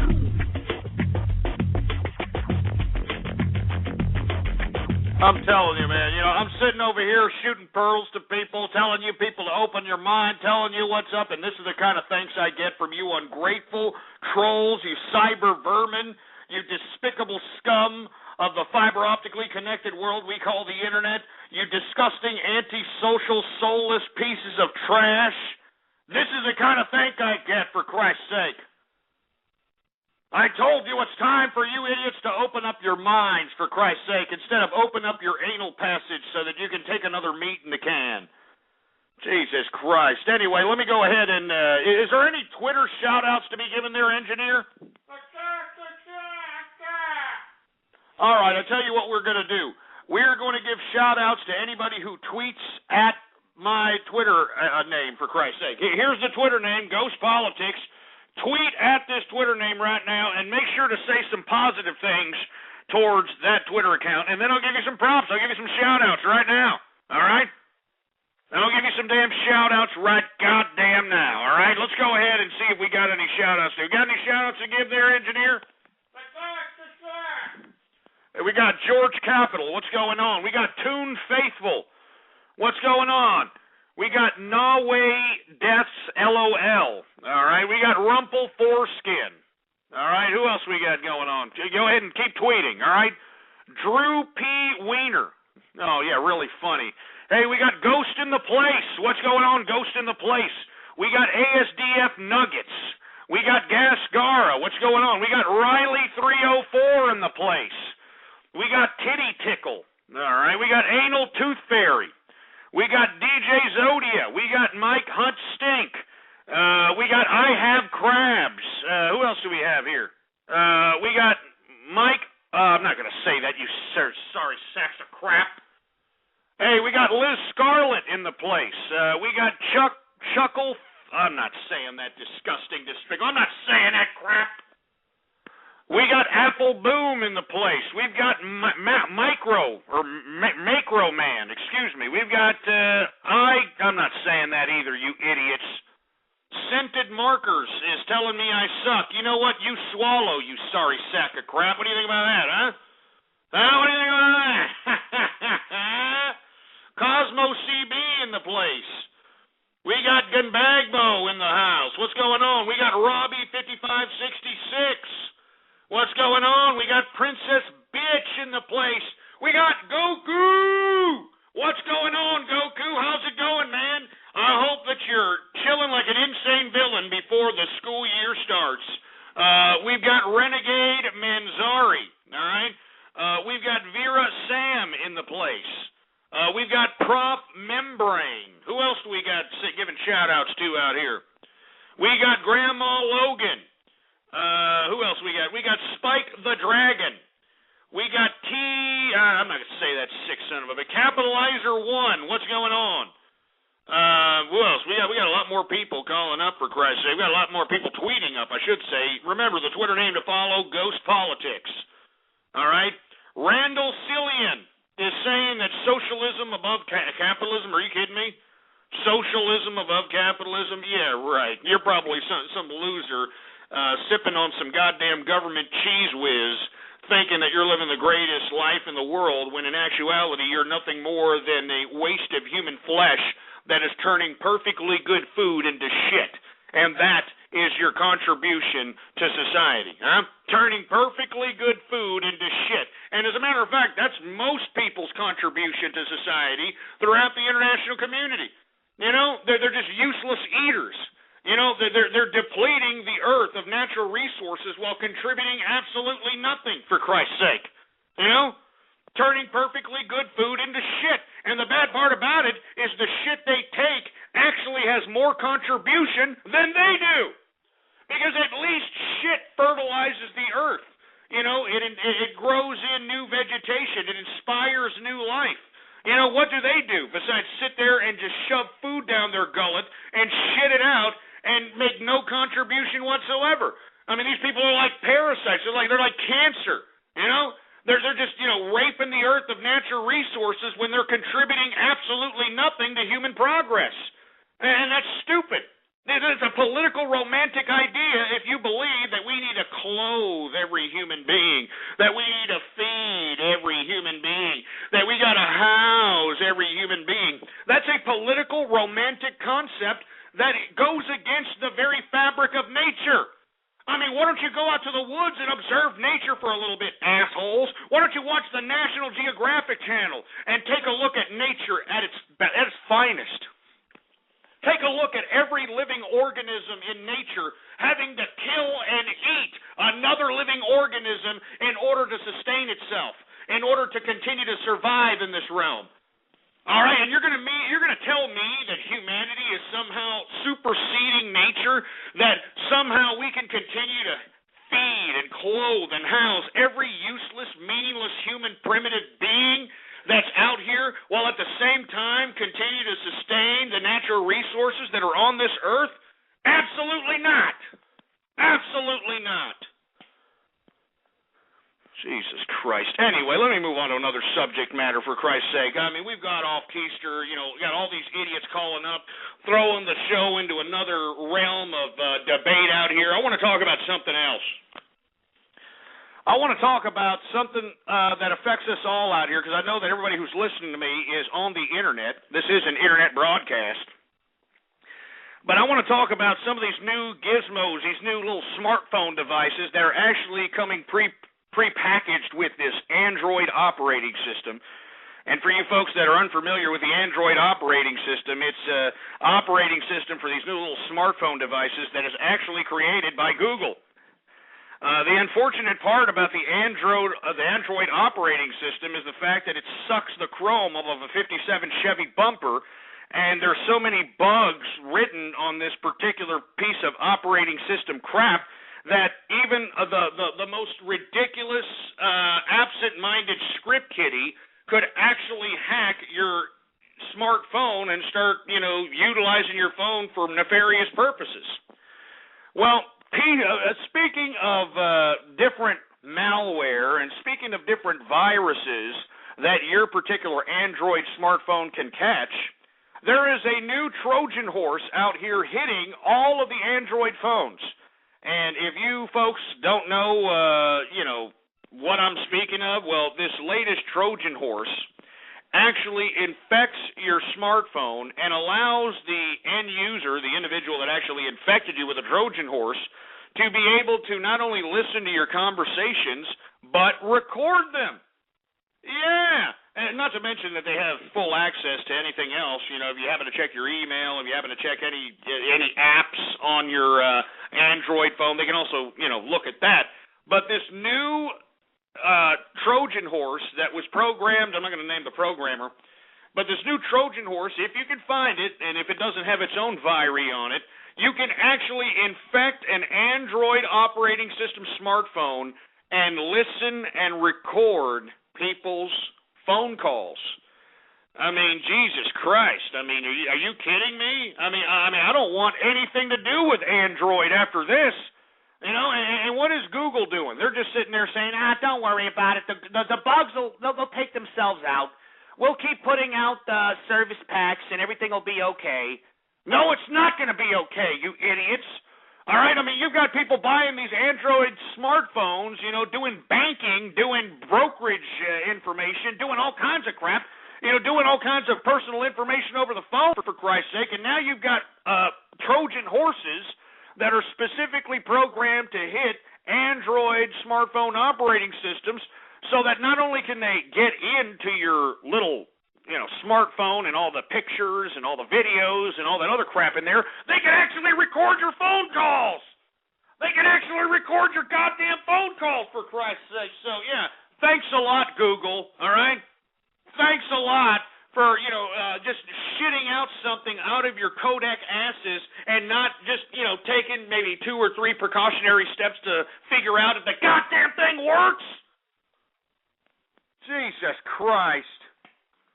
Listening to your phone calls. So all you idiots that like to, do these little Facebook banging sessions that, seems to be so prevalent nowadays. Yeah, Goofy Bone and a couple other people have actually called me up in past programs and said that people actually utilize Facebook as a means of hooking up out here, and that the women on these particular social networks are more than willing to allow some Mr. King Dingaling that looks good without a shirt or looks good in a leather jacket to come over to their pad and give them the high hard one, for Christ's sake. So if you're hooking all this stuff up on your Android operating system, just imagine that there could be some nefarious, for a lack of a better term, no-life-having geek not only listening and recording your phone calls amidst all this little rendezvous, but could potentially compile enough information utilizing these nefarious methods given this Android operating system to exploit you, to extort money off of you. I mean, this is serious subject matters here, folks. So, for all you idiots that think that, hey, look at me, I've got the greatest phone ever. Look, I've got this new Android operating system phone. It's so great, and I'm downloading all the apps. Look at this little app that it makes my phone look like it's a little glass of beer. And then if I tilt the phone this way, it looks like the glass of beer is pouring out. Isn't that great? Give me a freaking break, man. Give me a freaking break.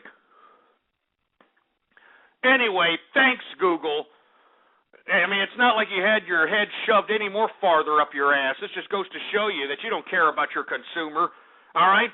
A Trojan horse that allows you to record, phone calls, for Christ's sake. I mean, give me a break.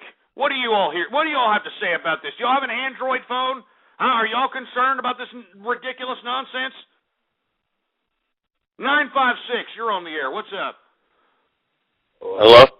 Yeah. Hey, Ghost, I'm a real big fan of your show, and I love what you're doing. But I heard that you have big, floppy man titties. Yeah, great comeback, for Christ's sake. And no, I don't, all right? But I'm sure that it probably gets you to sleep at night, making you think that I do, huh? I bet you're sitting there, chapping and chafing your goddamn fruit bowl little pecker shaft off, listening, saying, "Oh yeah, a man teddy."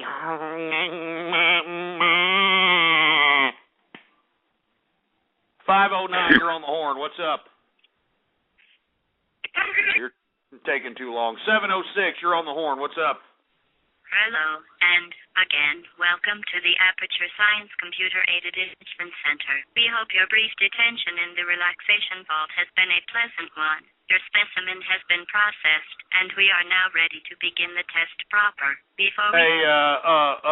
Can you shove your little stupid little voice-to-text engine and shove it up your ass, please? Jesus Christ. George the Capitalist, what's up? You there? Yeah, I'm here. How's it going? Good. How's your day going? It's not going too good. I got a whole bunch of freaking bronies calling me up. I got a whole bunch of trolls calling me up. I really don't appreciate it. But other than that, I'm all right. Man, that sucks. Man, they should really stop calling you. So yeah, I mean, this whole Android virus thing, I mean, this is just bullshit. I mean, Google has never screwed up this badly. Yeah, well, they haven't really screwed up this badly is right, but at the same time, I mean, do you think that given all the billions and billions of dollars that this company generates, that they didn't have beta testers that could, protect against something as simple as this, as being able to be infected with a server-side client that can be, put through downloading the simplistic app? I mean, you're right. I mean, why didn't they actually go through the proper testing? I really don't know when the last Android phone was actually taken out, but it seems to me that they really didn't put enough effort into making this phone really secure. Well, and what's really unfortunate is that, what it is? It's the fact that the smartphones are like the PCs were back in the 90s. Because that's all a smartphone is. It's just a, mini PC running at a lower processor speed and RAM speed than your average personal computer or your laptop. And the problem is that, there hasn't been any, kind of firewall technology or any kind of, network activity-based software where one can actually look at their Android phone and see if there's any connections or active connections that are being put forth on their phone. There's nothing like that whatsoever. All it is just apps. Let me go ahead and download the app. I want an app. I want a little bit of an app. That's all it is, man. And these fucking apps are stupid. Have you seen these apps? Angry Birds? I mean, half of America should be injected with cancer of the cock for, making a millionaire out of these idiots that made this Angry Birds app. I mean, what a bunch of... that America sucks, 15 inches worth of John Holmes AIDS-infected sausage when, you've got people out here saying, "Oh, my God, I love Angry Birds. Oh, yeah, ah." And then these Facebook assholes. I mean, have you heard this new epidemic of Farmville, overtaking middle-aged people? Have you heard about this? I mean, there are actually middle-aged people that are over the age of 45, that are becoming addicted to Farmville. Can you believe this shit? They're actually becoming addicted to Farmville to the point where they're becoming antisocial. They're becoming antisocial. And for you folks that don't know what Farmville is, it is, one of the cheapest graphic-based, web-based games that I have ever seen since, throwing baby into wood chippers. And these idiots actually have to, grow some ridiculous plants or grow some crops or something. I have no freaking idea, but it's stupid. It's ridiculous. And believe it or not, there is a phenomenon within people that are over the age of 45 that are addicted to Farmville. I mean, addicted to the point where they're putting on diapers and they're not getting up from out of their seats so they can keep cultivating or, keep growing these stupid crops or whatever the case might be. I mean, give me a break, man. I mean, are we this absent-minded? Are we this stupid? Jesus. Anyway, let me move on to the next subject matter, for Christ's sake. You know what I mean? It just seems to me, because, look, I've got people saying, "Oh, I like Farmville. I like Angry Birds." I don't know why you're talking that way, Ghost. It's actually a good way to pass away the time. Yeah, just because you're a loser, you idiot. That's because you can't even, get the testicular fortitude, or if you're a girl, the intestinal fortitude to get up and go to a social gathering of sorts. All right? I mean, go somewhere. Why don't you go to the freaking Walmart and just hang around out there? Maybe meet somebody, for Christ's sake. Why don't you go to a goddamn comic book store, hang around there or something, huh? Why don't you go to a freaking bar? Why don't you go to the mall? Why don't you go somewhere where you can actually meet somebody, for Christ's sake, instead of, messing around, flapping your fat sausages of fingers on the keyboard, chatting with a bunch of internet losers that have a bigger infected prostate than you do. Why don't you go out to the goddamn, go anywhere? Jesus Christ. Anyway, I'm just saying. I'm just trying to help you guys out. That's all I'm trying to do. All right. Anyway, let me move on to the next subject matter. News out of Russia. All right, the Prime Minister Vladimir Putin. Yeah, Pooty Poo. Vladimir Putin was talking to a group of young Russian classmates out there. He was making some big speech, and basically called the United States a parasite on the world economy. That's right. That's what Pooty Poo said. He said Vladimir Putin, the Prime Minister of Russia, said that the United States is nothing more than a parasite on the world economy. And to be completely honest with you, Pooty Poo is somewhat right. I mean, I hate to say this about this ex-KGB commie bastard, but, there's a lot of validity in what the hell he's saying. The United States is a disgusting piece of garbage moocher off of the world economy. I mean, just look at this debt ceiling situation. This debt ceiling, because these stupid soulless cash whores in Washington were playing politics with our economy, these idiots almost defaulted the United States on a lot of these financial obligations and could have indirectly crippled the whole world economy. They would have crippled the whole goddamn world economy, for Christ's sake. Luckily, that didn't happen. And let me go ahead and quote Vladimir Putin, all right? Because this is what he said, okay? They, the United States, are living beyond their means and are shifting a part of the weight of their problems to the world economy, said Putin. They are living like parasites off of the global economy and their monopoly of the dollar. Now, what the hell does he mean by the monopoly of the dollar? Well, believe it or not, the whole world economy utilizes the American dollar as the standard when they compare their currencies to the world economy. And what's unfortunate is that the United States is debasing, all right? It's debasing the world by debasing the currency of America. And this is why you've got people like China. This is why you have Russia. You've got all these people within the international community that are working within the framework of the global economy that are actually starting to advocate a global currency. And let me tell you, I'm not completely against the whole concept of a global currency myself. Because if we're not going to have fiscal responsibility in the United States to bring some integrity to the American dollar, given the fact that the world dollar is the currency standard in the world, then we must need a new standard. We need a new standard to, put up other currencies throughout the international community against. To have a world currency would basically regulate all the other outstanding currencies throughout the international community, no matter what country you're from. And we'll actually have a currency to, put, whether it's Mexico's currency, whether it's European Union's currency, whether it's the United States' currency, we would actually have a fiscal sound currency that's global, that is universal, that can be utilized in any country, that can actually be a standard with some kind of element of responsibility, in my personal opinion. All right? Now, there are some people in this chat room saying, well, what about the British pound? Well, believe it or not, why do you think Dave Cameron, the Prime Minister of England today, why do you think that he's trying to cut a lot of these socialistic programs? Why do you think that he's implementing austerity measures? Because he sees the future. He understands that the only way that the Brits are ever going to come up on top again in global economics is if their currency is sound so that they can become the currency standard of the international economic community. Because we know, as far as the United States is concerned, they're not going to stop debasing the currency anytime soon.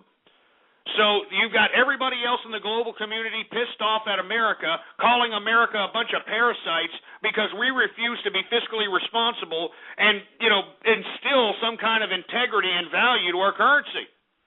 So this is why you got Pooty-Poo over here, the Prime Minister of Russia, saying that we're nothing more than a bunch of parasites. And let me give you one more quote that he said. He said, thank God, even though this guy's supposed to be some secular communist atheist, but he, said, thank God. He said, thank God that they had enough common sense and responsibility to make a balanced decision, Thank God. And, he's also said that if over there in America there is a systematic malfunction, this will affect everyone.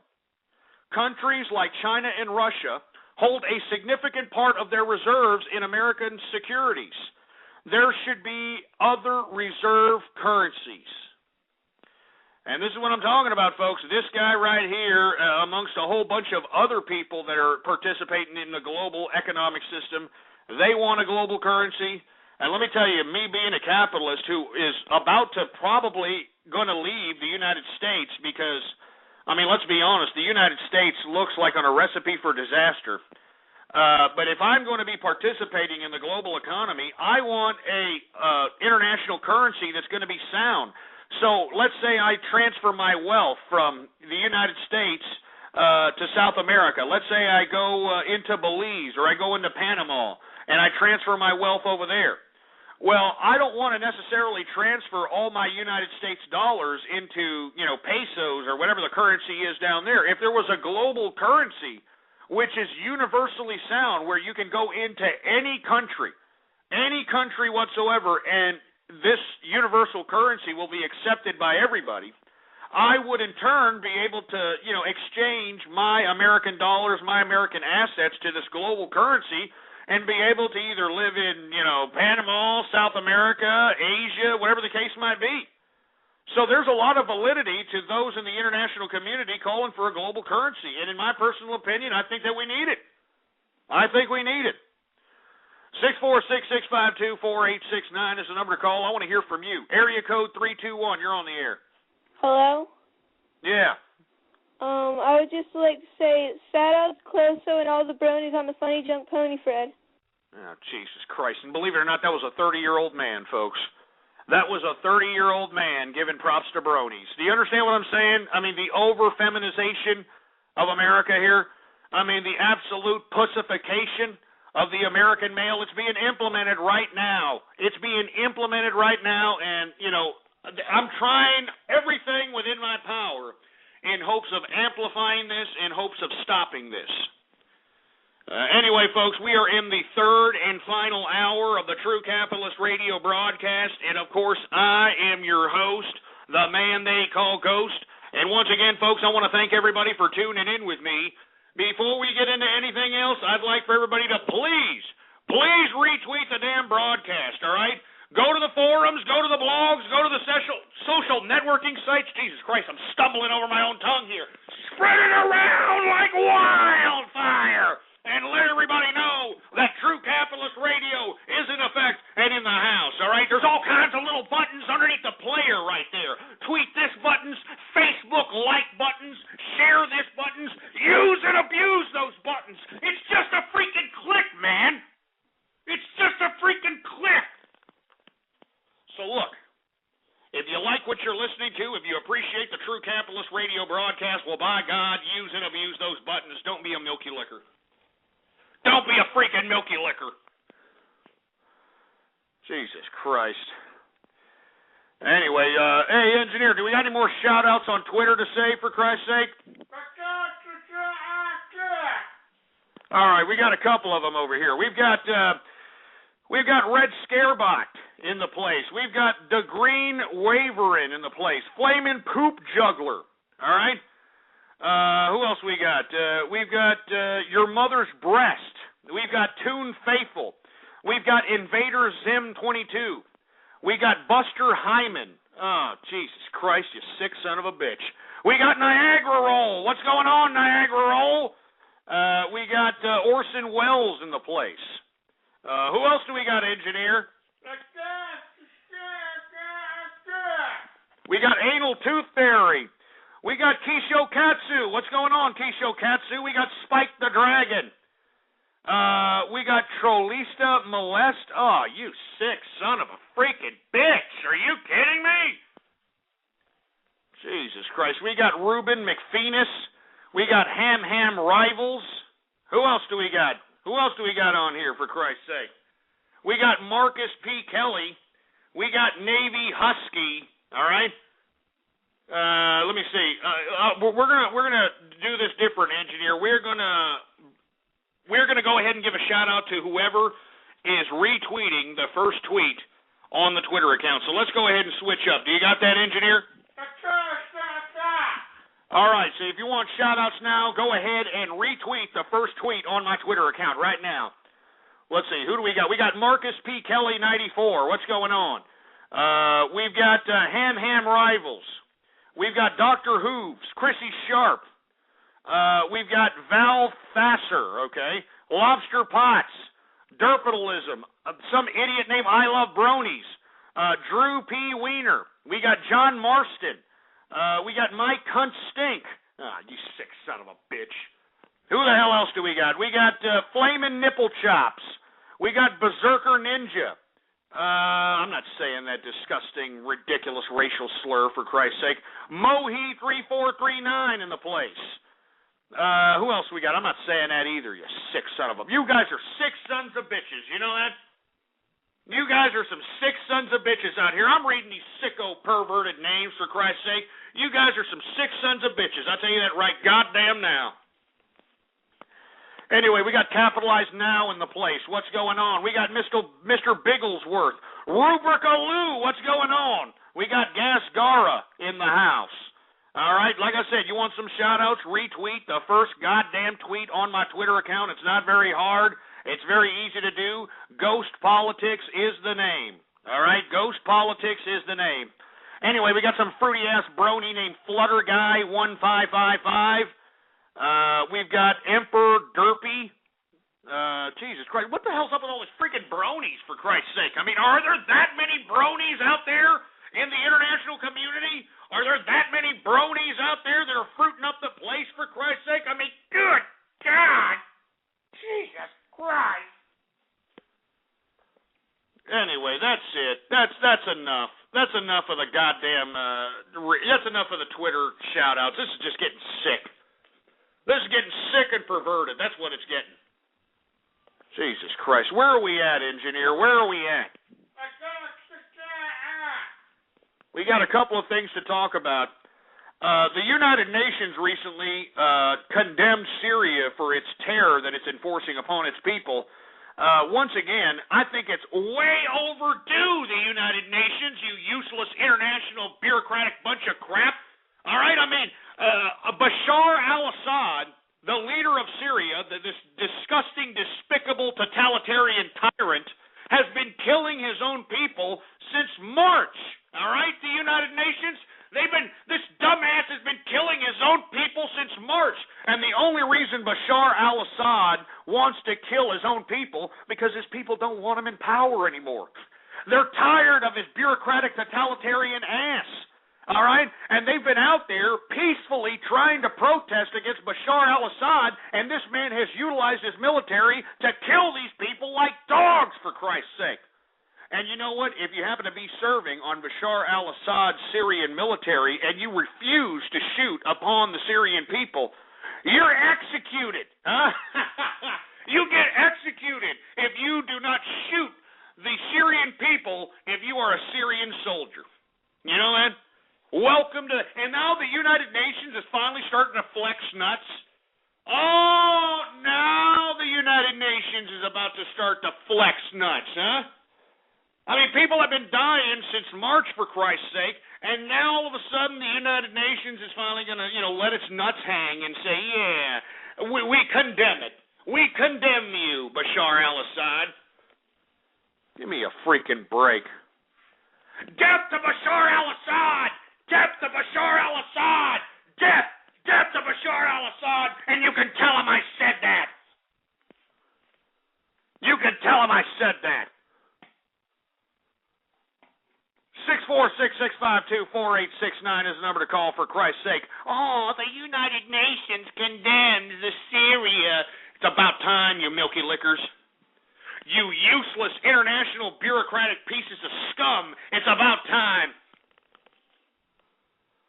And as far as I'm concerned, I don't think the United States should send one more red cent to the United Nations. The United Nations has proven itself just moot. It has proven itself non-working. It does not work. You remember, the whole concept of the United Nations stems from the political theorist Immanuel Kant. Immanuel Kant, the guy from Germany. He wrote a little piece called Perpetual Peace, in which he outlines this concept called the League of Nations. And in this little stupid Perpetual Peace writing that he wrote, this is the foundation of the United Nations. You know what I'm saying? The League of Nations, they tried that. They tried to use the Immanuel Kant's perspective on perpetual peace. And it's useless, all right? Immanuel Kant was wrong, all right? As a matter of fact, I am going to use that little book of Perpetual Peace written by Immanuel Kant, and I'm going to use it as toilet paper because that's the only significance that the United Nations has provided to the international community, all right? I mean, and that's all there is to it. I'm sick of the United Nations. They have provided no type of stability in the international community. On the contrary, if we want to talk about something, remember Srebrenica? Huh? Remember Srebrenica when they allowed Mladic to just go in and slaughter the people in that enclave, for Christ's sake? The United Nations sanctioned that crap. And now they're trying to put Mladic on trial for war crimes now, huh? They're trying to put Mladic on trial for war crimes in the International Tribunal. Meanwhile, the United Nations sanctioned the slaughter and the backstab at Srebrenica. But we're not going to go there, right? No, let's not go there. Yeah? Let's not go there. I bet you the United Nations doesn't want to talk about that, right? I bet you the United Nations doesn't want to talk about how the United Nations so-called peacekeeping force that went into Srebrenica to stop Mladic from going in and slaughtering those innocent people in that Islamic enclave. All the damn United Nations forces did was sponsor it. They perpetuated it, for Christ's sake. And now the United Nations and the World Tribunal is putting Mladic on trial for war crimes. And what a joke. I mean, what a freaking joke, man. Give me a freaking break. Srebrenica, who gives a shit, all right? People died, and that's all there is to it, for Christ's sake, and the United Nations sanctioned it. That's the point. Let's take some calls here. 646-652-4869. Area code 201, you're on the horn. Playing with your fucking Peter Popper, you stupid freaking loser. I hope you get injected with cancer of the cock. 817, what's up? You're on the horn.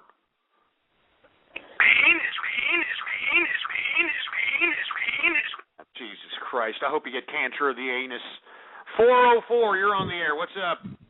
Now, Ghost, you know the United Nations has done a lot. I mean, just look at all the dictators they've provided supplies and food to throughout the years.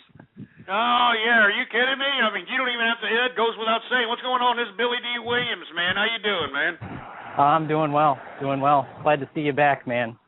Yeah, well, I got to take care of business, got to keep capitalizing. But, you bring up a point that the United Nations, not only are they aiding and abetting dictators and ruthless totalitarian regimes, but they're also providing legitimacy for these regimes.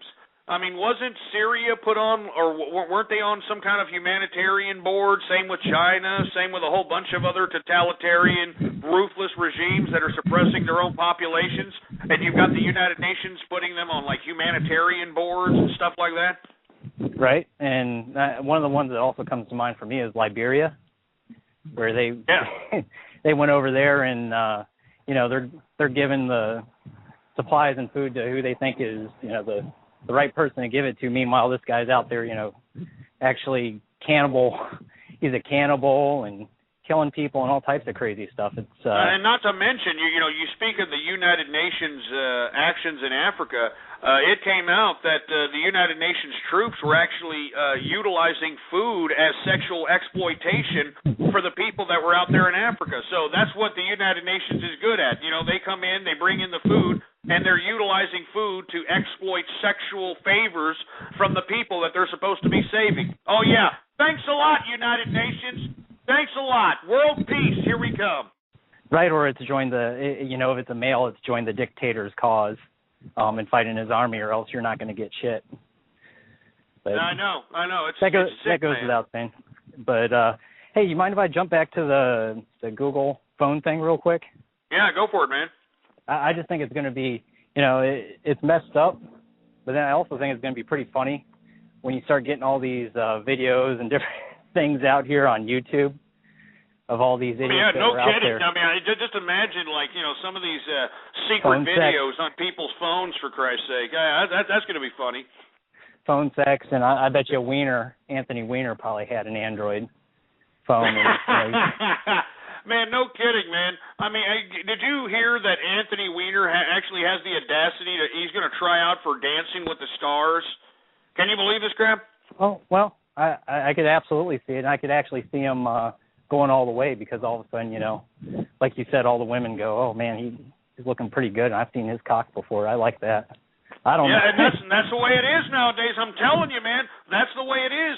And why do you think this disgusting scoundrel thinks that he can come back and reinvent his image and come back to politics? This stupid, disgusting left-wing blowhard that thought that he was the ultimate debater because he was able to skirt around questions with ridiculous language.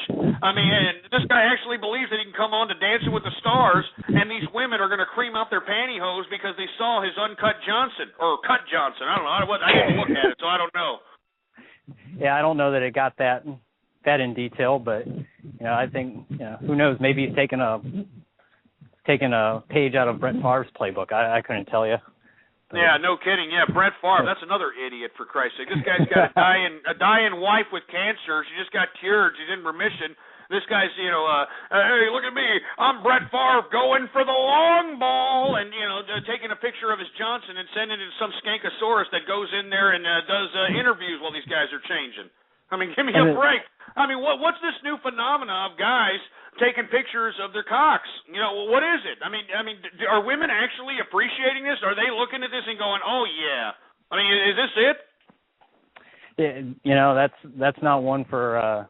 That's not one for me to answer. That's probably a Goofy Bone question. But hey, you also brought up, I'm kind of bouncing around, but you brought up an interesting thing about the world currency. That would be interesting to see implemented. I think it's another one of these, like you say, politically romantic ideas, because it would just be interesting to see how all these countries trying to get them to agree on what the conversion rate would be into this actual world currency. That would be the interesting part. You could probably base that exchange rate based upon how much of the outstanding world currency there's in circulation. The problem that I see with the world currency is who is going to be the world central bank. Who's going to regulate this currency on an international level. And right. I don't want no United Nations. I don't want no international bureaucracy. I mean, and that's where the big trouble lies in implementing a world currency is, who's going to be in charge of it. Yeah, well, unfortunately, with the majority of these organizations, with the power comes corruption. So that's the worst thing. But then it'd be interesting to see, if everything was reset back to zero, how would the United States fare in today's society? Would we just end up being, the lazy consumers that everyone makes us out to be, or would we actually pull ourselves up and get our asses out there and start working again and be back? Everything would reset back to the way it was. I sincerely wish that the latter part was the case, that, we would pull ourselves out of our bootstraps, but it's just not going to happen, Billy. I mean, I'm not trying to be a pessimist here, but, these so-called PO people in America, the only reason that they still think they're PO is because they're not getting all the crap that they want. They're want PO. They're not need PO. Need PO is like those poor souls in Africa that are, being held hostage by their governments using food as a weapon. These people that are hanging off, skin off their bones in the third world. This is need poor because they need food. They need clothing, that sort of thing. These people in America, these people are want po. I want my cell phone, iPhone. I want my plasma screen, baby. I want my 40 ounce. I want this. I want that. And that's why I'm saying, anybody who is out here talking garbage in America, claiming that they're poor, I just don't have any compassion for these people. None whatsoever. Because, let's put it this way. The whole purpose of welfare and the whole purpose of government assistance was to give somebody a leg up, was to give somebody, a so-called chance, a so-called opportunity.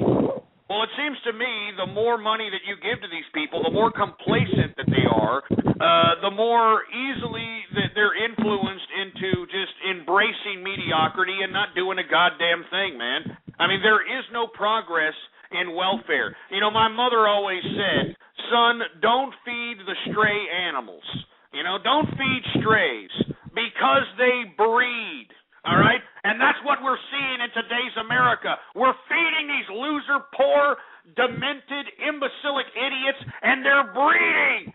They're breeding, and they're not taking care of their children, and they're just breeding more and more criminality, more and more mental, emotional instability, and that's it, for Christ's sake. And we need to nip this in the bud, and we need it now.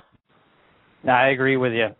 Hey, man, before I go, I was wondering if I could give one shout-out. I was catching the replay yesterday of your show, or the replay this morning of your show yesterday, and I gotta say this name made me spit my coffee out this morning at work, and it was I think something like poopy cum squats or something. Jesus. I know. I'll tell you, the sick, demented jerk dicks, the cyber vermin that infest not only my show, but the internet. I mean, these names that come out of their heads, for Christ's sake. I mean, there's definitely something wrong here.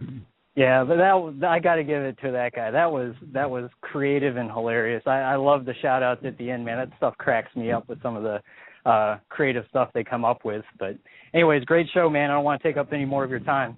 I'll catch you later. No problem. Hey, thanks for calling, Billy D. Williams, folks. And, of course, he's an avid listener, avid caller, and a member of the Capitalist Army. And if you're not a member of the Capitalist Army, what the hell are you doing? Go to www.capitalistarmy.com, baby. All right, become a member. All right? And we're exclusive. We're not just going to let any Tom, Dick, and Harry come in. You got to be a capitalist, you milky lickers. Anyway, we're running out of time here. I got to hurry up and get through the show here. I want to talk a little bit about Pakistan. Once again, we're continuing to see violence out of Pakistan, and the reason is because you got these Islamic fanatics that are, they were in Afghanistan. They're now in Pakistan attempting to destabilize that particular country. These are these Taliban fighters, these, Islamic fundamentalists that think they're doing jihad. They're out here trying to cause destabilization in Pakistan, particularly in the southern city of Karachi. 47 people dead in Pakistan in this violence, the latest violent episode out there. And what makes this really, really scary is the fact that if Pakistan does fall to Islamic extremism, Pakistan is a nuclear power. A nuclear power. That means they have nuclear weapons. And if those weapons fall in the hands of Taliban or Islamic extremists, for Christ's sake, I don't even want to know the implications of that particular possibility. We know, as well as all the astute people that know about the international relations of India and Pakistan, they have had two brutal wars, and Pakistan still has some egg on its face from some of those confrontations over the disputed area of Kashmir.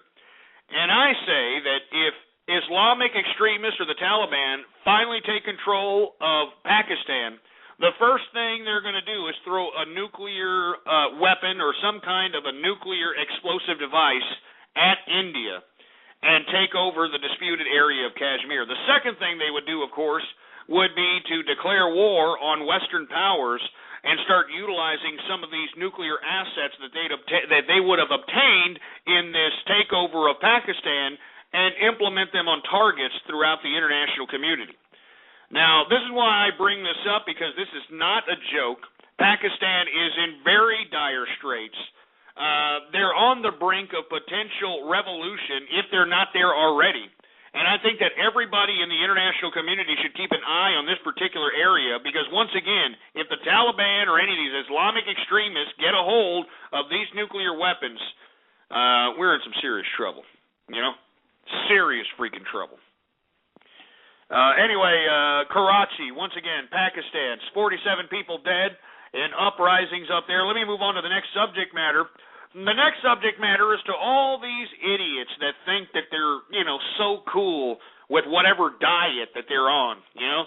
Oh, I'm on an Atkins diet. I'm on the salad diet. I'm on a tuna fish diet. I'm on the carrot diet. I'm on the potato salad diet.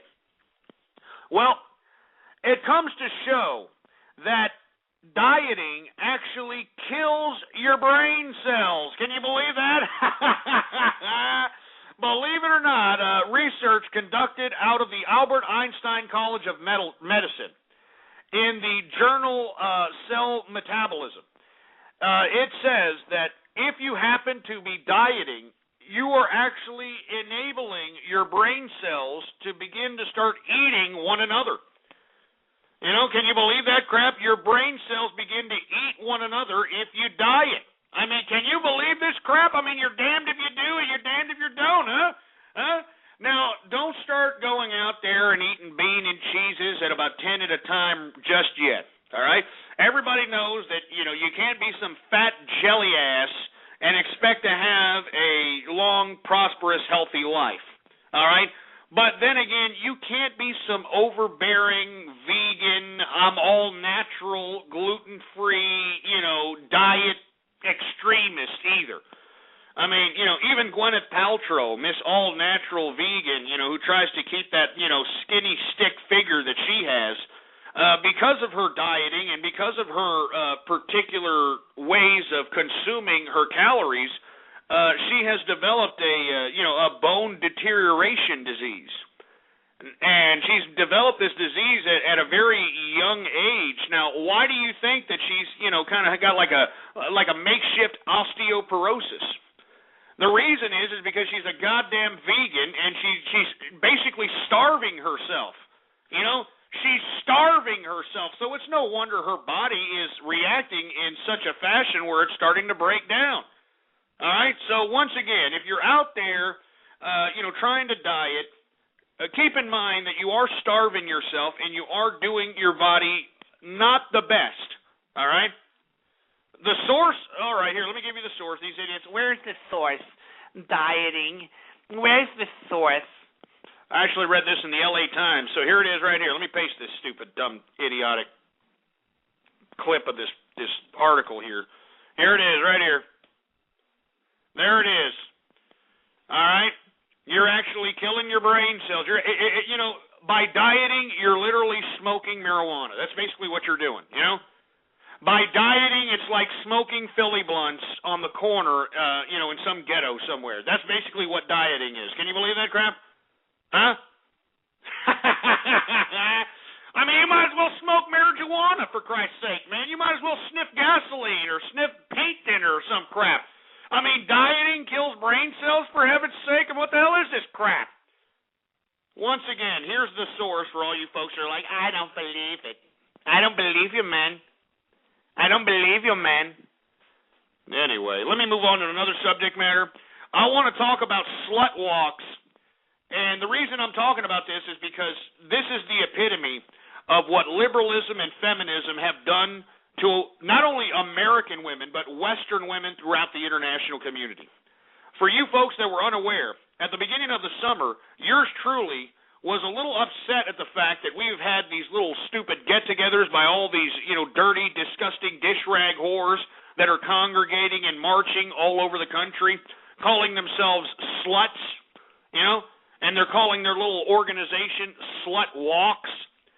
Now, what I don't understand is, weren't women, trying to steer themselves away from being called dirty dish rag whores and sluts and skankosauruses and smelly holes and this type of crap? Why exactly are women, not just here in the Western community, but now it's hitting India, it's hitting other communities out here. Why exactly are these women going out begging to be called a filthy slut? Can somebody explain this to me? When in, womanhood or when in some feminist convention did they correlate woman liberation with women, going out and being loosey whore bags? Can somebody explain that to me? Can somebody explain how it's woman liberation when all you're doing is hopping around from cock to cock to cock? How is this woman liberation? Can somebody explain this to me? How is it woman liberation when you're out here holding up signs saying, I'm a slut, I'm a slut? And let me tell you, we got some people organizing a slut walk out here in Austin, Texas. They already had one. They're organizing another one. And the next time they do it, I'm going to be out there. All right, I'm going to be out there across the street with a bullhorn. Hopefully Alex Jones doesn't hop on my bandwagon like he does for everybody else trying to gather around, some kind of a political subject matter. This idiot just kind of goes and finds his way in there and, but I'm going to go out there with a goddamn bullhorn, and I'm going to have the goddamn capitalist army behind me. I'm going to have the capitalist army behind me, and we're going to tell these sluts and call these sluts exactly what they are. All right, we're going to be across the street saying, filthy whore, filthy whore, filthy whore, you're a filthy, disgusting slut. We can smell you from over here. You're smelling up the streets like a bad period, for Christ's sake. You're smelling up the whole corner like sick-ass salmon. You filthy sluts.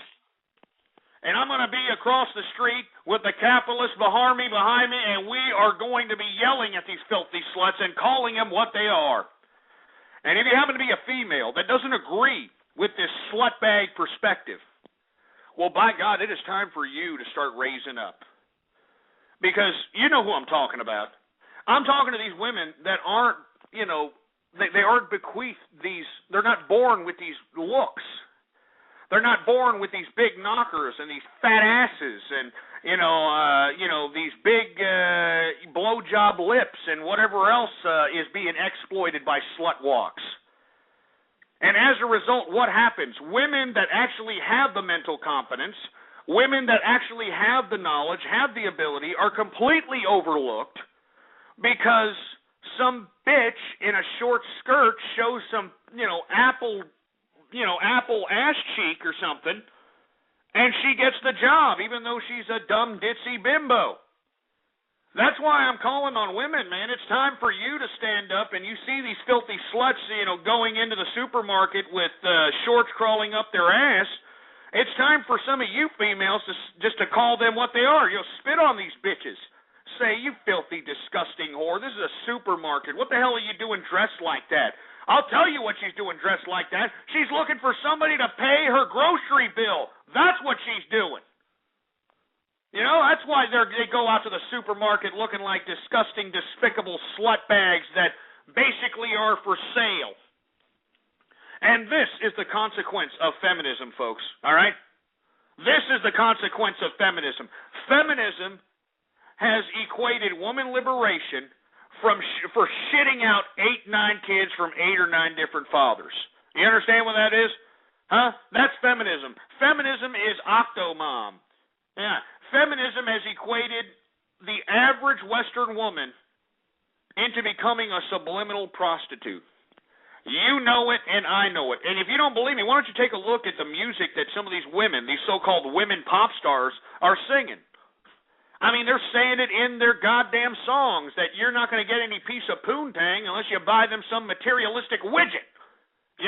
unless you're paying for their bills, unless you're paying their rent, unless you're paying their goddamn car note, for Christ's sake. I mean, the average woman in the westernized civilization are basically subliminal prostitutes. And typically, whenever two people meet each other, whether it be in a social setting or at a first date, whatever the case might be, all right, whenever they meet each other, what's the first thing that comes out of their mouth? Huh? What's the first question that they ask? What do you do for a living? Oh, yeah, what do you do for a living? Not, oh, are you a killer? Not, are you a rapist? Not, are you a nice person? Not, no. What do you do for a living? And let me tell you something. If you answer anything under the bracket of $40,000 a year, then you can forget about having any kind of a sexual relation with that particular piece of poontang that evening. But I guarantee you, you tell this skankosaurus that, you own clubs, you own businesses, and, you're making over $150,000 a year, those panties will drop within 3 hours of you telling her that you're worth about $150K. I guarantee you. So that's the equivalent of the slut walk. That's what the slut walks have brought to Western society. And each and every one of you filthy, disgusting, sick-ass, salmon-smelling whores that are proud to call yourself sluts, well, then don't be surprised when we call you that. All right, you filthy, disgusting slut bags? Don't be surprised when you're out here showing camel toe with some tight jeans that we're calling you the filthy, disgusting, dirty dish rag whore that you are. All right? Jesus Christ. Anyway, screw these bimbos that are going on slut walks. They need a backhand into reality. Anyway, folks, I know it's about maybe 5 or 6 minutes overtime, but you know what time it is, everybody. It's Radio Graffiti! And, of course, folks, for all you idiots that don't know already, well, by God, Radio Graffiti is a very interesting concept. All you have to do is call me up right now. 646-652-4869 is the number to call. And when I call your area code or when I call your Skype name, you have 3 to 4 seconds. 3 to 4 seconds to say whatever it is that you have to say on your mind, no matter what it is. All right? And the bottom line is when I call your goddamn area code, when I call your goddamn name, don't just sit there like some deaf mute, all right? Be prepared. Be prepared to say whatever it is that you have to say out of your disgusting, despicable, chapped suckhole. And that's all there is to it. Now, without any further ado, folks, we are going to go ahead and we're going to go into Radio Graffiti. Once again, you want to participate? Get to the nearest phone, 646-652-4869. And when I call your area code or Skype name, by God, you got 3 to 4 seconds to say whatever the hell it is you want to say. So let's go ahead and start everybody's favorite time of the program. It's Radio Graffiti! All right, let's go ahead and start it. Area code 781, Radio Graffiti. Racist bastard. Yeah, shove it up your ass. 509, Radio Graffiti. I'm getting bested by bronies. Bested by bronies. Stupid piece of crap. 903, Radio Graffiti. Mr. Krusty Krab? Hey, this is Patrick. Stupid idiot. 305, what's up, Radio Graffiti? Happy Fruit Bowl Wednesday. Yeah, it is Fruit Bowl Wednesday. It's fucking Fruit Bowl Wednesday because all you freaking bronies are fruiting up the whole broadcast. 405, Radio Graffiti. Should reptilian shapeshifters breed with bronies? Stupid asshole. 706, what's up, Radio Graffiti?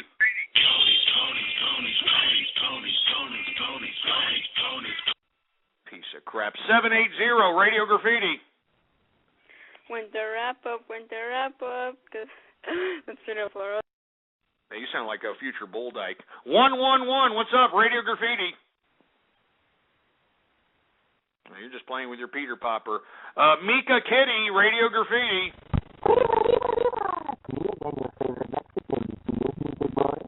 Get her a better internet connection, you useless waste of human life, all right? I mean, how much is a goddamn broadband connection anymore, huh? Get off the net zero connection and get in with the now. 601, Radio Graffiti. I'm pooping! I'm pooping! It sounds like you're a little constipated. 817, Radio Graffiti.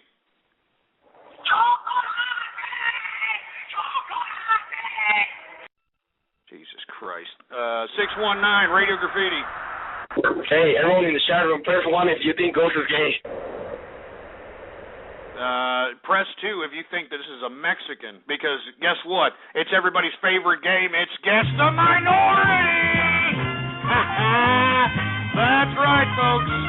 I'm telling you, I know that this is a ethnic minority. I can just tell by the area code 619. I'm willing to bet money that this is a Mexican.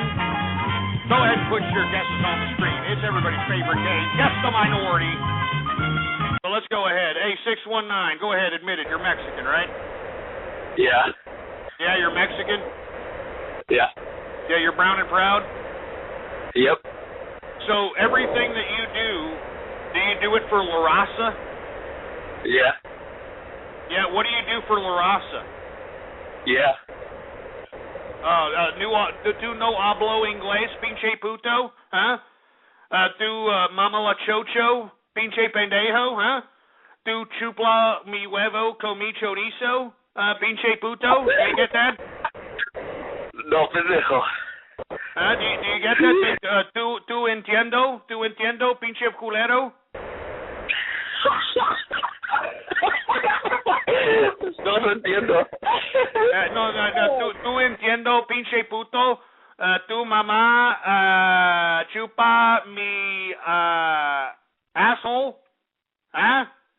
No, pendejo. ¿Ah? ¿Tú no vale verga? ¿Tú no vale verga? Go, chinga tu madre. Chingo tu madre, you pinche puto. Tú no quieres chingazos with este mero más chingón. Este mero más chingón got huevos the size of grapefruit that'll slap you upside your cara. All right, you got that, boy? No. Yeah, that's exactly what I thought. Get this stupid Mexican off. Get him off, for Christ's sake. Idiot is smiling like he's got a taco or something. Anyway, 917, Radio Graffiti. If tens of thousands of capitalists listen to your broadcast, why do you only trolls call? Yeah, shove it up your ass. 712, Radio Graffiti. And all you assholes that say that I'm Mexican. Yeah, shove it up your ass. 508, Radio Graffiti. Taking too long, you milky liquor. 614, what's up, Radio Graffiti? Touch. Yeah, yourself. 712, Radio Graffiti.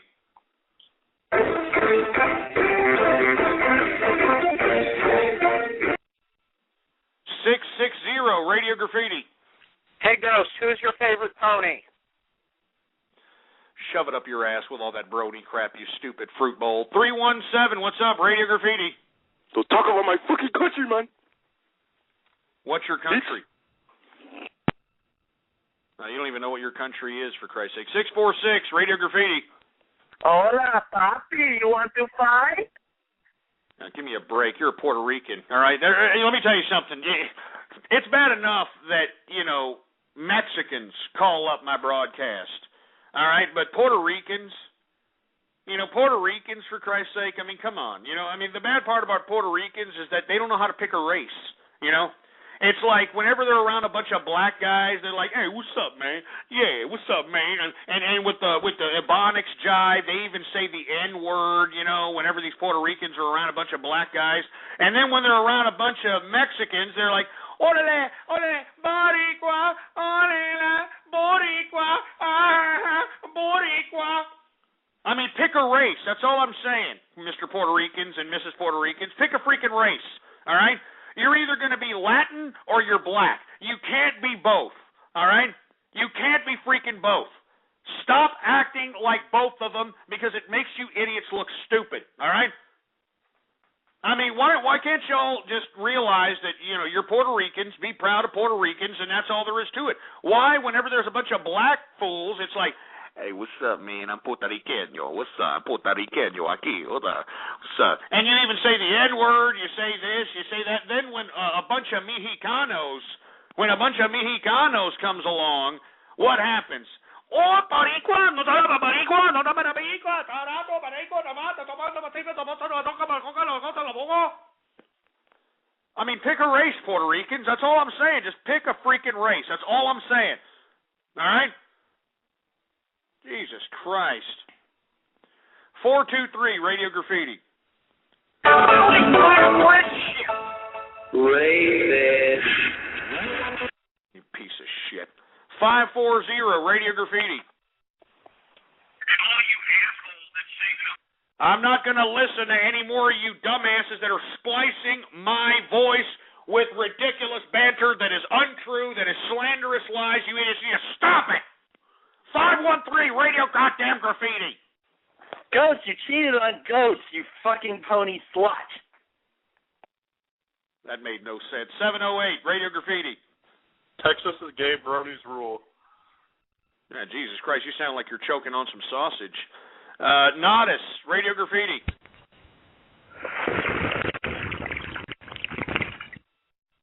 That's you blowing in water from your nostrils. You don't got a bong, you idiot. Synonymous, Radio Graffiti. I'm getting bested by bronies! Bested by bronies! Bested by bronies! Disgusting freak shows. Look at you people. Look at you people. Sick. You're sick, twisted, sexually perverted, effeminate males, for Christ's sake. If you weren't here, you'd be in a boy's bathroom right now sniffing underpants. You know it, and I know it. 417, Radio Graffiti. Hey, Ghost, it's only racist if it's not true, man. Great show. Get rid of these script-kidding little faggots. Yeah, I wish I could, but they're coming in abundance, for Christ's sake. They come in abundance. I mean, they're fruiting up the whole broadcast. I mean, look, take a good whiff. Take a good whiff. It's smelling like butt crack. It's smelling like unclean butt crack, for Christ's sake.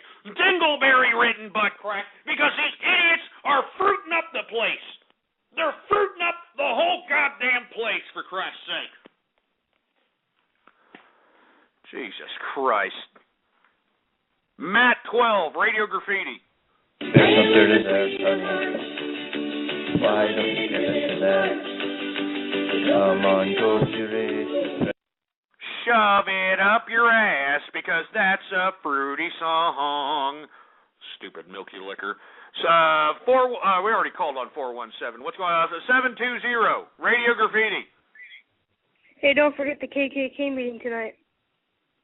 Yeah, shut up, all right? Shut up, you little snot-nosed little kid, and go call your mother. You know as well as I, she's at happy hour right now looking for a Puerto Rican to give her a come-and-get-you poppy. 781, what's up, Radio Graffiti? I'm coming! That's a horrible fapping job. 858, Radio Graffiti. JTM Gamer is best pony.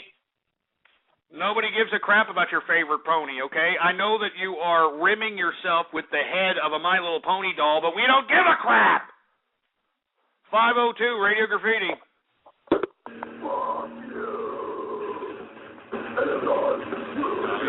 We got a metalhead. That's great, huh? Metalhead now. We got some metalheads calling up, huh? Playing death metal. I mean, let me tell you something. When are you metalheads going to realize that it's the same 4 chords or 3 chords every goddamn song? When are you idiots going to realize that? You know? I mean, how many times do you have to hear these chords in different order for you idiots to realize that, maybe I need to get a better expansion in my musical tastes? Are you kidding me? I mean, seriously, I mean, metal is a...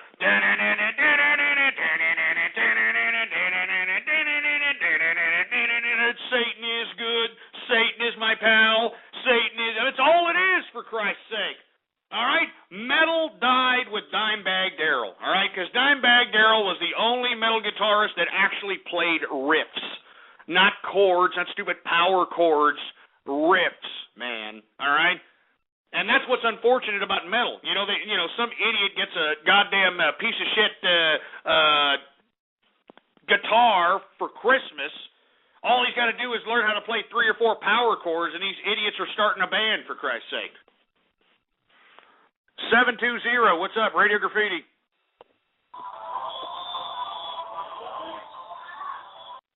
It's lame. 201, Radio Graffiti. Turn down your radio, ass clown. Jamie Allen, Radio Graffiti. Hey, Howard Stone. I love the show. You spread out some really great stuff, man.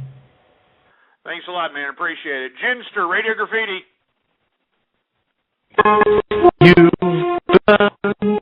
Trolled. We can't hear you because of your cheap-ass internet connection and your 386SX computer with only 4 megabytes of RAM and 900 megabytes of hard drive space, you stupid, filthy lamer who shops at the swap meet. 601, Radio Graffiti. Go to the home Brothers and Facts in Texas. Which are you? I couldn't understand you because it sounded like you had balls in your mouth. 920, Radio Graffiti. We are the Cutie Mark Crusaders on a quest to find out who we are. Oh, Jesus Christ, man. Who's killing the cat?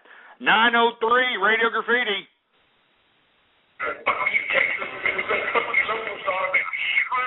Here we go with this goddamn song again. 405, Radio Graffiti.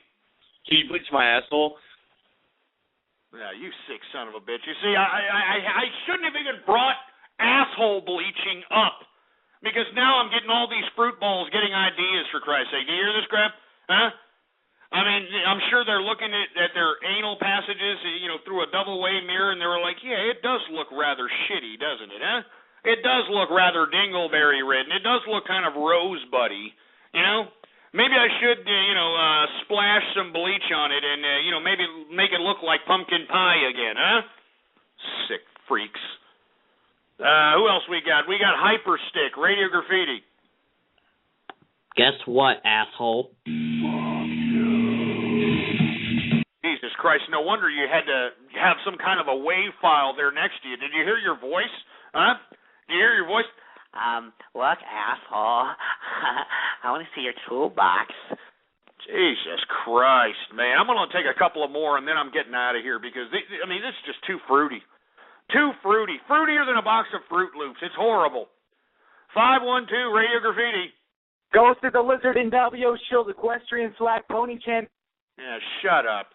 301, Radio Graffiti. Hey, Ghost, did you get the clan newsletter? Because I missed it last time. Oh, Jesus Christ, that sounds like one of those older fruits, That sounds like one of those older fruits. You know what I'm talking about, right? You're in the gym, you're just trying to work out, trying to get some cardio in, and here comes this old pepper-haired bastard coming up to you saying, hey, you got good form over there. You got good form, and, that's that asshole right there, Those indirect fruits that are trying to get in your anal passage through good friendship and materialism. That's that guy. Who else we got? 603, you're on the air. Radio Graffiti. Fuck you, Texas, and fuck you, Lone Star America. Piece of crap. 706, Radio Graffiti. Oh, Jesus Christ. Let's take some Skype callers, for Christ's sake. Tom Plato, Radio Graffiti. Fuck you, Shove it up your ass. Annan Suck Sausage, Radio Graffiti. Yeah, hey, this is Mexi. I want to give a shout out to all my funny junk bronies and Fluttershy. Shove a brony up your ass. Who else we got? We got 709, Radio Graffiti. Rosia Sivche Diana Derazva Rosi. Hold on. Stay right there. Stay right there because I think it's time. I don't know about you. I don't know about you people. I think it's time to play everybody's favorite game once again. It's Rest the Minority. Alright, I definitely hear something. I hear some kind of twang there. A little bit of twang in that voice. A little bit of ethnic minority twang. Put your guesses on the screen right now. Alright, let's go ahead. Hey, 709, are you there? Yes. Alright, keep talking for us. Keep singing whatever the hell you're singing or whatever. Alright, go ahead. Keep on. Well, what do you want me to say? Now, keep talking. Okay, I'll keep talking, but what do you want me to talk about? Are you a disgusting, smelly Polak? No, I'm Russian. Nah, don't lie. Come on. Hey, just because Russia Russia took over Poland does not mean that you're Russian. I sense some Polish hot dog smell coming from your arena right there. You know what I'm saying? I mean, give me a freaking break. Get this Polish idiot out. Get him off, for Christ's sake. Anyway, we got 5 minutes left. Let's do one more or two more, and then we're out of here. 909 Radio Graffiti. Hey, Ghost. I have about $500 in my bank account. What should I do with it? What I think you should do with it is buy gold, buy silver. 702 Radio Graffiti. Playing with your Peter Popper. Who else we got? 405 Radio Graffiti. You still haven't bleached my asshole. You sick son of a bitch. 903, what's up? Idiot. American Militant Radio Graffiti. What? Why did you get it for that? Jesus Christ, what is this, a half a tard or something? Willie Nelson, Radio Graffiti. I can suck my own dick before... Well, Jesus Christ, if you can do that, what the hell are you doing calling me, huh? Why don't you, sit over there and suck on your own schlong head and, until you're into oblivion. 715 Radio Graffiti. 715 Radio Graffiti. 614 Radio Graffiti. How you doing today, Mr. Muscly Man? Is your son well? That's a horrible Herbert attempt. All right? I mean, come back to me when you finally master it down, you fruit bowl. 646 Radio Graffiti. I'm a Puerto Rican and proud, motherfucker. Oh, yeah? You're Puerto Rican? Damn right. Oh, yeah? I bet you money you're collecting from the government or your mother's collecting from the government. Am Nope, I right? no, my mama's You're lying! You're lying! No, I'm the truth. You're a goddamn liar and you know it. You know it. You know you get free codfish from the government and you know it. Ghost, I swear I don't. Yeah, right. I can hear that twang. Oh, honey, you need to go to the store and you need to get me some more codfish. You need to get me some more codfish from the store. Boricua, Marena, Boricua, Arena, Boricua. Get out of here. That's about enough. I've had about enough of this show, for Christ's sake. You know, I've had about enough. I've been besmirched. I've been belittled. I've been insulted. Enough today. All right, this is Fruit Bowl Wednesday, and I know everybody all wants shout-outs. Everybody, give me a shout-out, Ghost. Give me a shout-out. Shove it up your ass, all right, with a shout-out, all right? You people are disrespectful. You people have besmirched my show. You are besmirching capitalism, and you're besmirching me, and you idiots have no shame about it. You people should be on your knees begging for forgiveness. Instead, you're sitting here flapping your fat Dorito-stained fingers on the keyboard in an attempt to agitate my show, for Christ's sake.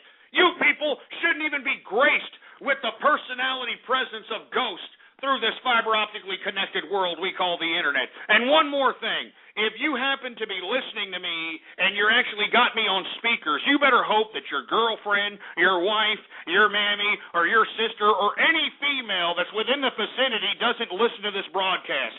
Because I guarantee you, if they're listening in, they're probably putting a couple of fingers up their snatch pipe right now, listening to the manly dominance that I'm throwing around this goddamn broadcast like it ain't shit.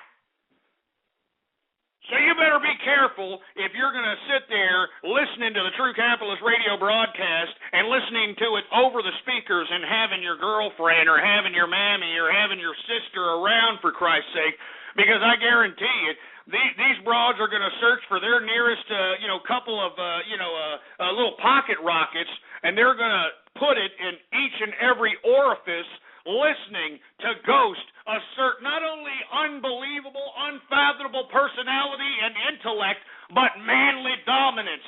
Manly dominance that's going to slap them upside their chin into reality, for Christ's sake. Give me a goddamn break. Holy dog shit. Anyway, folks, I am out of here, folks. Thank you very much for tuning in with me. Once again, follow me on Twitter. The Twitter name to follow is Ghost Politics, all one word, no underscores, Ghost Politics. Send me a little tweet. Let me know what's going on. Moreover, I'm probably going to have a chat later on this evening, all right? later on this evening. So if you want to be a part of that, by God, follow me on Twitter, and whenever I announce a little chat that I'm hosting, well, come back with us and break bread with us. You know what I'm saying? Let us know what you're all about. Anyway, I don't know if I'm going to be doing a show tomorrow, folks. I may have to conduct business. I don't know. Stay tuned for that, but I am definitely going to be here for Baller Friday. I'm definitely going to be here for Baller Friday. So tomorrow, it's in the air. It is in the air on whether or not I am going to conduct a broadcast. But if you'd like to convince me, spread this link around like wildfire. Let everybody know about the True Capitalist broadcast. Remember, Ghost and True Capitalist Radio is digital culture. We're digital culture, baby. This is pure internet digital culture, and you're a part of history. You're a part of history, so spread it around like wildfire and let everybody know that True Capitalist Radio is in effect and in the house. Because you're living in digital culture. You're living in history, baby. I'm out of here.